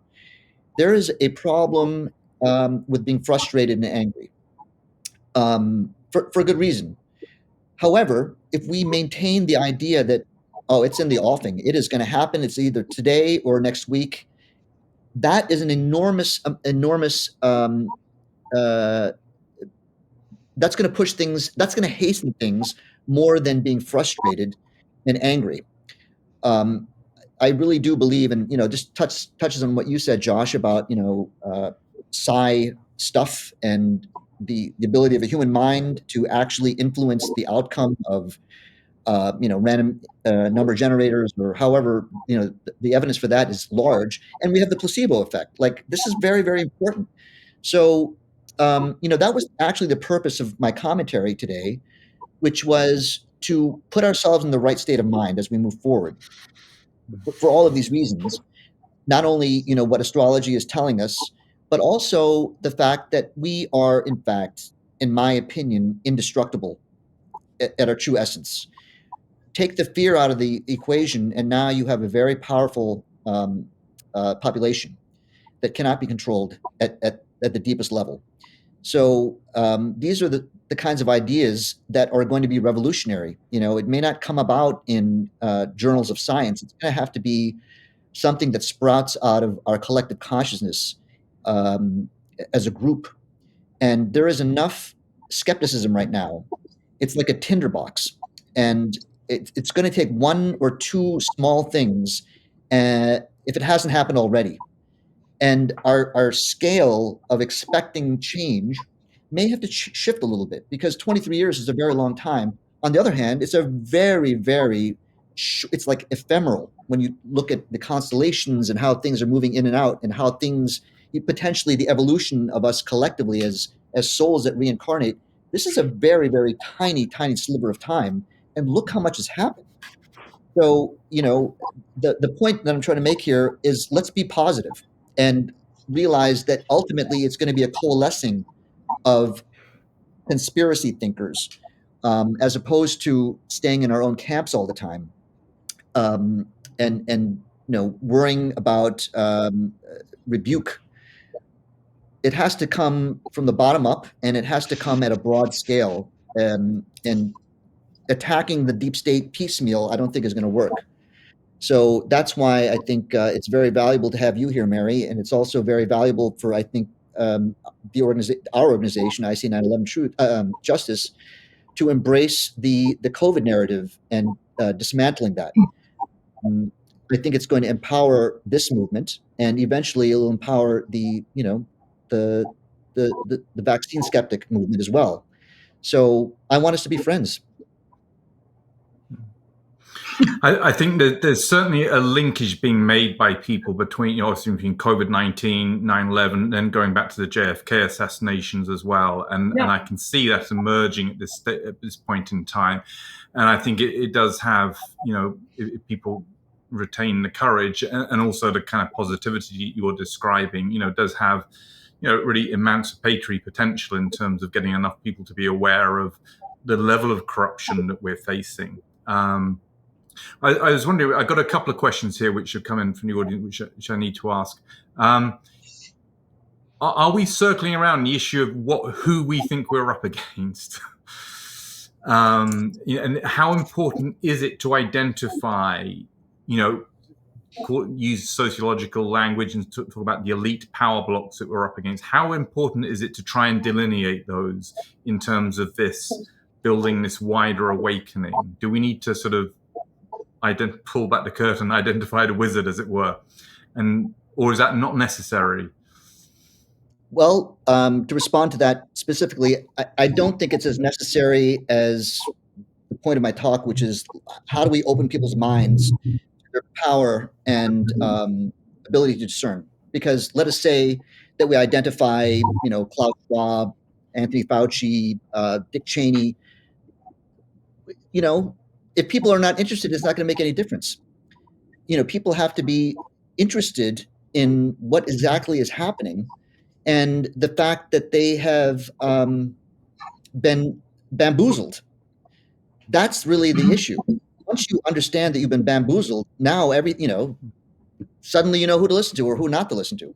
Mary, go ahead. I was just going to say, Piers, you raised the issue of the JFK assassination. It's harder to know who's behind COVID. It may be easier now to understand who killed JFK. And allegedly, we're going to get that information day one of the new administration. I think that's going to have a very serious effect because I think many of these actors have been with us for 70 years. And Trump didn't reveal them 8 years ago when he had the opportunity to do so because it was going to have such severe ripple effects. So I think that may play a role. I hope it does. Yeah, I think so. Well, again, I would say I hope you're right, Mary. And again, it boils down to, are people going to care? Let us assume that there's a document out there that identifies who were the perpetrators in that horrible event, that gets released to the public unredacted. Like I don't, you know what I'm saying? It's like, well, it would be kind of crazy that there would actually be a document that sort of lists, the shooters. That there may be some indication of involvement, but don't you think that the issue really is like, will people really care? That's what I'm concerned about. Madhava, I think nobody likes being lied to. And once people are, Niels talked about the fog of war. There's so much fog around 9/11 and COVID. There's a lot of fog around the JFK assassination. But I think once there's really clear information that even the New York Times and Washington Post has to acknowledge, then I do think, for better or worse, people are angry. You lied to me. You lied to me for 70 years. You knew you were lying. I will never trust you again. I mean, we see that in the world of vaccines now, right? People are not going to take these COVID boosters. People are diminishing their reliance on the childhood schedule. Once people have been lied to and they know they've been lied to and they've suffered for it, at a minimum, they don't want to keep doing it. So I'm hopeful in that area, actually. Good. Yes, I want you to be hopeful, Mary. I am too. Yep. Francis. I think there is a percentage of people who really do not want to know, whether it's COVID or 9/11. According to the anthropologist studies of diffusion of innovations, they say about 16% of people will never change their mind. They do not want to know, period. I know people like that personally. They don't want to know.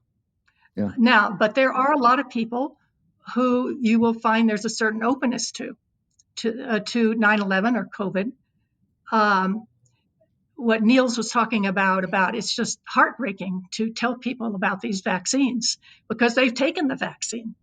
And when I run into people who I see openness, but they've had the vaccine, I try to do everything I can to reduce the fear because I still see that all this closed-mindedness, this don't want to know, everything, it just comes down to fear, so much does. So what I will say to people often is keep in mind that a great majority of people are going to be okay after taking these vaccines. And I'll say there's evidence that there is a third of people who They got a batch that no one received, not one person received any adverse reaction, you know. And so keep that in mind. You know, the point is, here's what the research shows about the vaccines and what happens to people when they get them. The point is, just don't take any more. So I try to open people's minds by doing whatever I can to reduce the fear, you know. And same thing with 9/11. You know, I might get into the dynamic, like, what is it that prevents you from seeing this evidence? You're a smart person. Why are you not able to? This evidence is so clear. What is it that prevents you from seeing it? And then to get into the dynamic, they will actually start talking to me, you know. So those are things that I do. And the main thing is, how do you reduce the fear? You know, and if they are people who are, I don't want to know people, and it's adamant, I just leave them alone, you know. So there's a lot of other people you can talk to. That's what I have to say for now. Thank you, Frances. Just quickly before I put in one of the questions from the audience, I think a point that Mary sort of alluded to, question of right and wrong and morality and all of this, and how that factors into sort of how people should act. I mean, you know, we're in a situation at the moment, you know, and we're having this relatively abstract debate amongst people in the comfortable West, and we have a situation in the Middle East at the moment. You have a genocide which is being carried out against Palestinian people. We've just had the overthrow of the Syrian government with an unknown future and so on. So we have very real immediate death and destruction going on a huge scale and so on. And so, yeah, getting into this question of what is it to do the right thing, and where does morality factor into us as a resistance trying to raise our awareness and so on? Is it as straightforward as people know the different, they don't like being lied to, they know that lying is wrong and so on, but there are other ways we have to think about morality in order to in a sense, whether people are scared or not, as Frances says, that people need to also do what is right and have a notion of what is right and to act accordingly. That's just an open. Well, look, I have some, I would say, unconventional ideas about that. And I don't like to use the word right or wrong or good or evil. I like to divide actions into selfless or self-serving. And it's a choice that we make as individuals. Are we going to look out for everyone, including ourselves, or look out only for ourselves and nobody else? And this is deep within my own philosophy of where we're at and who we are. I believe that as human beings with this power to have an idea of self versus not self, which is unique on this planet. Perhaps there are some very advanced pets that have that idea, but in general, the idea of it's me and then everybody else. We have the choice to decide how we want to live our life. Are we going to regard each other as like souls that can suffer, or are we going to say, well, I love myself more than everybody else, so I'm going to do whatever I can to get more? And so deep within that is what emerges from that worldview or that perspective is not as much hate for people who are self-serving, because once you say the word Niels, like the language is evil, now you have brought forth a certain energy towards that person or towards the adversary, like that's an evil adversary. What if you looked at them and said, they're just extremely selfish? They just don't care about anybody else but themselves. It's, they need to be stopped, but it sort of de-energizes the lower vibrations that I carry when I look at it that way. So with regard to morality, it's very hard for people to let go of the idea of good and evil or moral versus immoral. And there's a reason for that. We've been programmed to think that way. We've been programmed to think that there's good actions and there's sins. But if we are truly souls that reincarnate, then what does it mean to act in a self-serving way if we're simply going to come back? And I understand that this is not what everybody believes, but in this model of metaphysics, I would suggest that the universe is kind and will give you more of what you want, and you bring that into your own experience over lifetimes. And this is what I was alluding to, but didn't say explicitly in my talk, which is I really believe that the deep state, and I'm talking about whoever's behind these bad actors, deep, deep state, with regard to, let's say, reincarnation. What if they figured out how to dictate their next birth, into what family, and under what circumstances? These are the kinds of things, I think, that would be very intriguing to someone who is brought into a secret society, or someone who has been, let's say, coerced into doing things by the deep state, is to say, look, you join us. It's not just about this lifetime, it's about the next 1,000 lifetimes. We're going to make sure that you are hooked up in ways that you can't even imagine, and you learn about these kinds of things.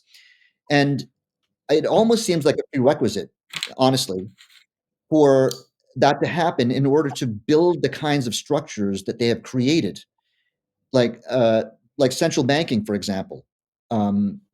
Many of the people who work towards that kind of institution, or that kind of institution, probably will do the wrong thing, things that they know are, quote, immoral, because they see that actually there really is no punishment. There's a reward for being very selfish. You get to be even more selfish with your next incarnative experience. And I'm laying this out there just as a proposition for us to think about, because I would think that would be a very, very attractive proposition as someone is being courted by the deep state to do their dirty work. Anyway, it's that's my view. And I'm not sure if I'm right, but it makes more sense. Niels. Okay, well, taking it from Mahatma's comment from the top, I believe that the most important social unit is the tribe. The tribe overrules the family, and in many parts of the world, the tribe also overrules the individual. I mean, the fighters of Hezbollah beat the Israeli army because they were not afraid to die. They were ready to die for the tribe. They didn't care about themselves. Now, within the tribe, I also believe that there are some universal, what you would say, things that should be acknowledged, and there's some things that you don't do, and universally, and that is lying. I think that's a universal thing that is not accepted related to natural law. And ending up at the last part of Mahatma's comment, there's one subset of the human population which is outside all of this we're talking about, and these are the psychopaths. And I believe that whoever rules the world, really rules the world, they are deep down psychopaths. And it derives from social evolution. The psychopaths are much better fitted to reach the top, and they don't give a shit. They don't feel a thing. They lie without feeling anything. The good politicians, they can stand up and lie, and they don't feel a thing. The real psychopaths, and those are that we are up against. There were three things. The tribe. Thank you, Neil. The tribe. It does matter, except for the psychopaths. Okay. Mm-hmm. The tribe took the emperor down. Right. When everybody knows that everybody knows that everybody knows that everybody knows, then we reached our goal, right? Mhm. We have a question here, and maybe because we are running up to 2.5 hours, and it's late here in Germany, and I know it's late for Mike as well in the UK. But this question might just lead into just an answer from each of you. So we've got a question here about sort of, okay, astrological shifts, human factors driving. What are the things that we should be doing as individuals? And this is perhaps the audience trying to pull us down to earth a little bit, in order to try to nurture the shift, to nurture the change. And I suppose, I mean, maybe if to close, we think of one thing each which we would like to impart to the audience. Can be practical, can be abstract, but sort of what can people do to try to nurture and to help the shift towards a world where we're not enduring so much exploitation and suffering as we are at the moment. Josh. Yeah. So last week I was writing a Substack about what I thought was this intransigent problem. How are we going to approach people who are really dug in because they've taken the vaccine, because they've relied on mainstream media their whole life, because they have this community of well-educated, well-intentioned people. The people that obeyed during COVID were community-minded. They weren't selfish in their own minds. They were doing what they were told to do to protect the community. How do you reach people like that without being completely dismissed? And in the midst of just facing that conundrum, I was invited by a friend to a healing circle. I didn't know quite what that was, but I like this friend, and I attended the healing circle, and it turned out I'm the only male in a room with eight women, and I rarely get the chance to see how women communicate in a situation like that. It went around the room, each woman sharing her own experience, completely different worldviews. Things. Some of them believed in things that were completely material. Some believed in things that were completely woo-woo, and it was just acceptance, acceptance at every stage. This is your experience, and I value you as a human being, and I can hear your experience, and that seemed so powerful to me. What can we do as individuals in small groups? Share our experience, encourage other people to share their experience, uh, organize these events where people just listen to each other without judgment about, oh, I can show you objectively what you're saying is absolutely wrong. Leave that alone. Just share your experience, encourage others to share theirs, and find forums where small groups of people can get together and do that. I think that's a lovely idea. This is one of the big challenges we have with the internet world and the kind of the way it divides people and so on. And this, I think James Corbett has talked about this for several years now, the importance of getting back to the local community, getting out, talking to your neighbor and so on. There's a reason that they locked down the pubs and the drinking houses during COVID, to stop people getting together and realizing what a con the whole thing was. But I think that sort of that developing empathy between people is something actually that's an incredibly valuable thing. It's worth everybody going out and trying to find those kind of groups in order to share, build empathy, build bonds, and so on. So I think that's excellent. Other ideas on how we nurture the Great Awakening, Francis? I'm not sure that we're capable of nurturing the universe, in the transition to the age of Aquarius. I think the universe is going to do what it does. My thoughts are, I hope that's true. I hope we are moving into a death and rebirth and a new age. However, if we go into the new age with the same consciousness that we have, I'm not sure I'm very optimistic. I'm not sure if we are transitioning from the individual to the collective, if that's really necessarily positive, unless our consciousness is also changed, unless we understand each other as unique, as a divine, unless we have some kind of, unless that shift also embodies a change in consciousness, I don't see that it's necessarily positive, you know. And so that was the thought I had along this. I've been watching an amazing series called The Fall of Civilizations by Paul Cooper. It's out of the UK. And this amazing YouTube series talks about the fall of empires from the Sumerians up to recently. And it's heartbreaking to see human beings following the same pattern millennia after millennia of empires forming. People become successful in a culture, and then they want something their neighbor has to survive. So they go take what their neighbor has and they conquer their neighbor.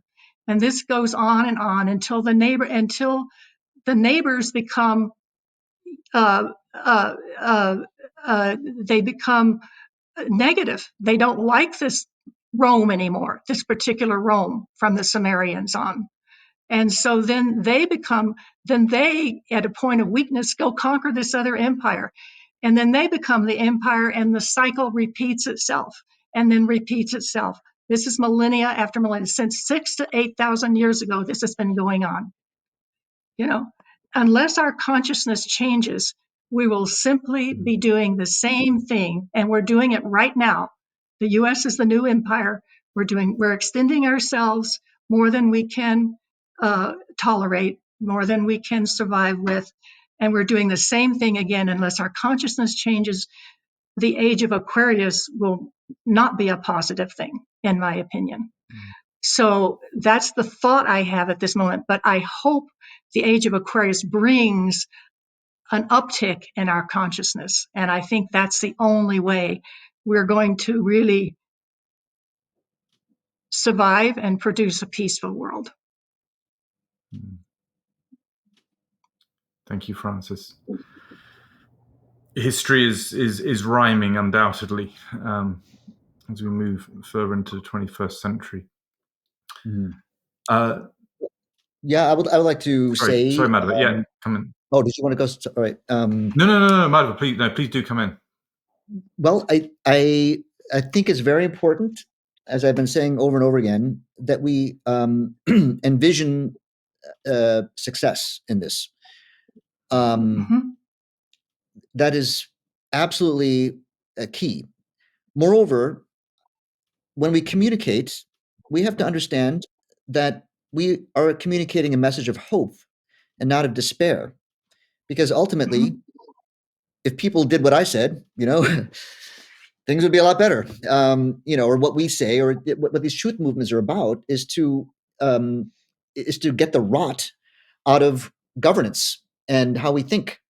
So, nevertheless, we are being construed as those who have a dystopian view of the world, with all of these horrible forces that are out there to screw us over. But in reality, we're saying, look, this is actually a world of extreme abundance, and we're being told that it's a world of scarcity. And this idea of scarcity puts us into a competitive posture all the time. So that's the first thing. Like, why is it that 9/11 truthers or quote unquote anti-vaxxers are talking about horrible things? No, we're actually talking about very hopeful things. And it's important to realize that there are some people, as I think, Fran, you mentioned, some people you're just not going to reach. There's just there's no reason to not waste, but expend your energy trying to convince this person that they're on the wrong path. And therefore, intervene when the potential of change is the greatest, because we have only a limited amount of energy and time, and it's not always the right time the first time you see someone to actually jump into it. But when you have the opportunity, you have to read the person. There's not going to be a cookbook response for everybody. Mhm. Some people, they just want to see that, that you just didn't comply because it didn't make any sense to you, as opposed to, I've got all this information about how horrible mRNA technology is, or, I actually read the 9/11, the NIST reports. It's like, no, I'm just not going to do that, because if you want to know more, I'm happy to tell you, but not now. So that's the other thing. And finally, this is a job for people who are fearless. And we have to embody that and demonstrate what fearlessness means. Like, demonstrate that you're not afraid to be called a kook or someone who's into, crazy things. It's like, yeah, I would rather just tell you exactly what I'm thinking. I don't care if you necessarily agree with me or someone's going to make fun of me. It's obvious that you're wrong. So what's the point? And humor. There's got to be a way to use comedy here, because this is quite funny what's happening if you can escape the fact that people are suffering and dying all over the place. And this is where the idea that we're going to come back again. We're coming back again to do this again if we don't get it right. I mean, we can go around in circles tormenting each other for the next millennia, or we can say, "Oh my gosh, that when are we going to stop and just say this is absurd?" The only sane thing to do is stop tormenting each other, right? And when people don't see that, yeah, you just say, "Well, okay, let's have at it. Let's go back to it again if that's what you want." So all of these things, lightheartedness can only come about if there's no fear involved. And so we have to model that. We have to model the fact that, yeah, that's the way it's going, but it's not going to go that way forever. And I'm not afraid of what's going to happen. And so these are the subtle, energetic outpourings that would potentially make a difference. I've been reminded here that we have on an IC911 website, we have focus on your positive vision. Okay. In the International Center for 9/11 website. Sorry. No, I'm sorry. I interrupted you. What's up there at IC 9/11 Justice again? On the website, we have focus on your positive vision. So there's some material there on the website which people can go to. Fran. Yeah, I just want to make clear, in spite of everything I said about the millennia of empires doing the same thing over and over, and all the horrible things people have done to each other over the millennia, I am 100% optimistic. And I think I'm just by nature optimistic. But I could not have started this 9/11 work 23 years ago had I not had a very strong vision of how we could all be living together. And then gone right into COVID, recognized the propaganda on COVID right away, and gone right into that and I have done so much of my own personal healing that my fear is at such a low level. I mean, I consider myself a person who's a specialist in fear, because I've carried so much fear all my life. But since I've healed all of that, not all of it, most of it, I come, when I talk to people, I don't exude fear at all. I'm not coming at them with any urgency whatsoever. It's just like I come at it with a vision of how we could all be living. So that's where I come from. But I'm also just recognizing that for millennia, this is what we've done to each other. We've got a question that has just come in from Mary, specifically just on lessons that she can share with us on the progress from the health freedom movement has made. Are there lessons that we can learn in your view, or things which stand out, which we can learn from as we push back against on 9/11 truth, etc.? Yeah. Well, as I said, I certainly think that they're connected. And I think certainly the people who've awakened during COVID are very open to learning about 9/11, which is what happened to me. And I think the lessons are really, I mean, in the health freedom world, with the notion that, you know, people who are absolutely part of our tribe are entering the government is very hopeful that it's possible that there could be a reinvestigation of 9/11. It could be next year. That's a real possibility, it seems to me. So just I think, you know, getting over one's personal fears is really a big part of this. Learning more, but just really working on ourselves too. Everybody has fears, and overcoming them, I do think, helps to hone our message, makes it more credible. Wow. Okay. Do we have any final thoughts and comments? I have one thought that I've had, Piers, if I may. Sure, go ahead, somehow please this knowing we were going to do this roundtable stimulated some of my thinking about Madhava entering the realms of astrology and near-death experiences and this sort of thing. And the thoughts I had, and this was actually wasn't original with me. I got it from a psychologist on a YouTube years ago, is how physics has moved on. In other words, classical physics has decided, because of the evidence, they have moved aside and allowed quantum physics to share the table. You know, they've moved aside and they're sitting together with quantum physics, which basically no one understands as far as I know. You know, now psychology has not done that. Psychology has stayed. It stayed where it is for decades now. There's all sorts of evidence there's data from near-death experiences, from Kundalini experiences, with so many people have had, other spiritually transformative experiences. And there's so much data right there to be looked at and to be incorporated into what makes us human, you know. But psychology won't look at that. They've stayed where they were for the last 100 years, you know. And so I'm glad that Madhav has brought all of this up, because in fact, it's even worse than that. It's like there are healing modalities that will not get into academia in psychology. You know, talk therapy is great in some ways, but you're not ever going to heal early trauma, which I bet most people have. I think most people have pre-verbal trauma, birth trauma, womb trauma.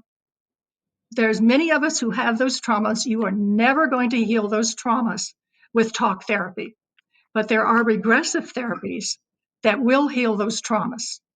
So psychology, it's even worse than that. Not only will they not look at astrology and near-death experiences, Kundalini, etc., but they won't even look at the modalities that exist around the world, where hundreds of thousands of people have been healing from these modalities. You know, so it was just a thought I had, you know, as I thought, wow, Madhava is bringing up a whole new class of things to consider here. And I'm really glad he's opening that up. So I was just comparing physics, where the physics world has gone and the psychological world has gone. Well, I can certainly vouch for academia. Academia is a remarkably constrained environment. And, you know, there's a reason somebody pointed out to me, they call them academic disciplines. It's about learning how to think. And of course, there are a number of straightforward and more complex reasons for that. But, you know, academia and knowledge creation is trapped in power structures in a way that it has become deeply dysfunctional and so on. I think this has been a fantastic discussion and a fantastic lecture from Madhava. again, this ability to step out, the radical skepticism and the ability just to step outside of our immediate struggles and to think much more widely is, obviously is an essential thing to do if we are to try and sort of help sort of shift and transform society. But it's also, going back to this point that we've been picking up again about sort of morale and so on, it's a wonderful way of centering ourselves, of reminding ourselves that there is more going on and so on. And that helps us. I think it gives us more courage in the struggles we're up against, gives us more vitality in that. And I think, this is an essential sort of process to go through. We should do it more often. I know that a lot of people in the audience out there are sort of, they understand a lot of the things that people have been raising, a lot of the issues that Josh raised and so on. But I think this kind of ability to step outside and to think, and then to come back into the struggles we're involved in is a very sort of important part of maintaining morale, maintaining a healthy mind, body, and spirit, and so on as we go forward. So this has been a fantastic talk, and it was wonderful listening to you, Madhava, and all of the contribution and Niels' comments on David Ray Griffin. I hope the audience has enjoyed it. This will obviously be available online in the coming days. And we have had quite a few questions come in which we weren't able to address. But thank you for those, and apologies for not being able to answer them. Thank you all, and thank you, audience.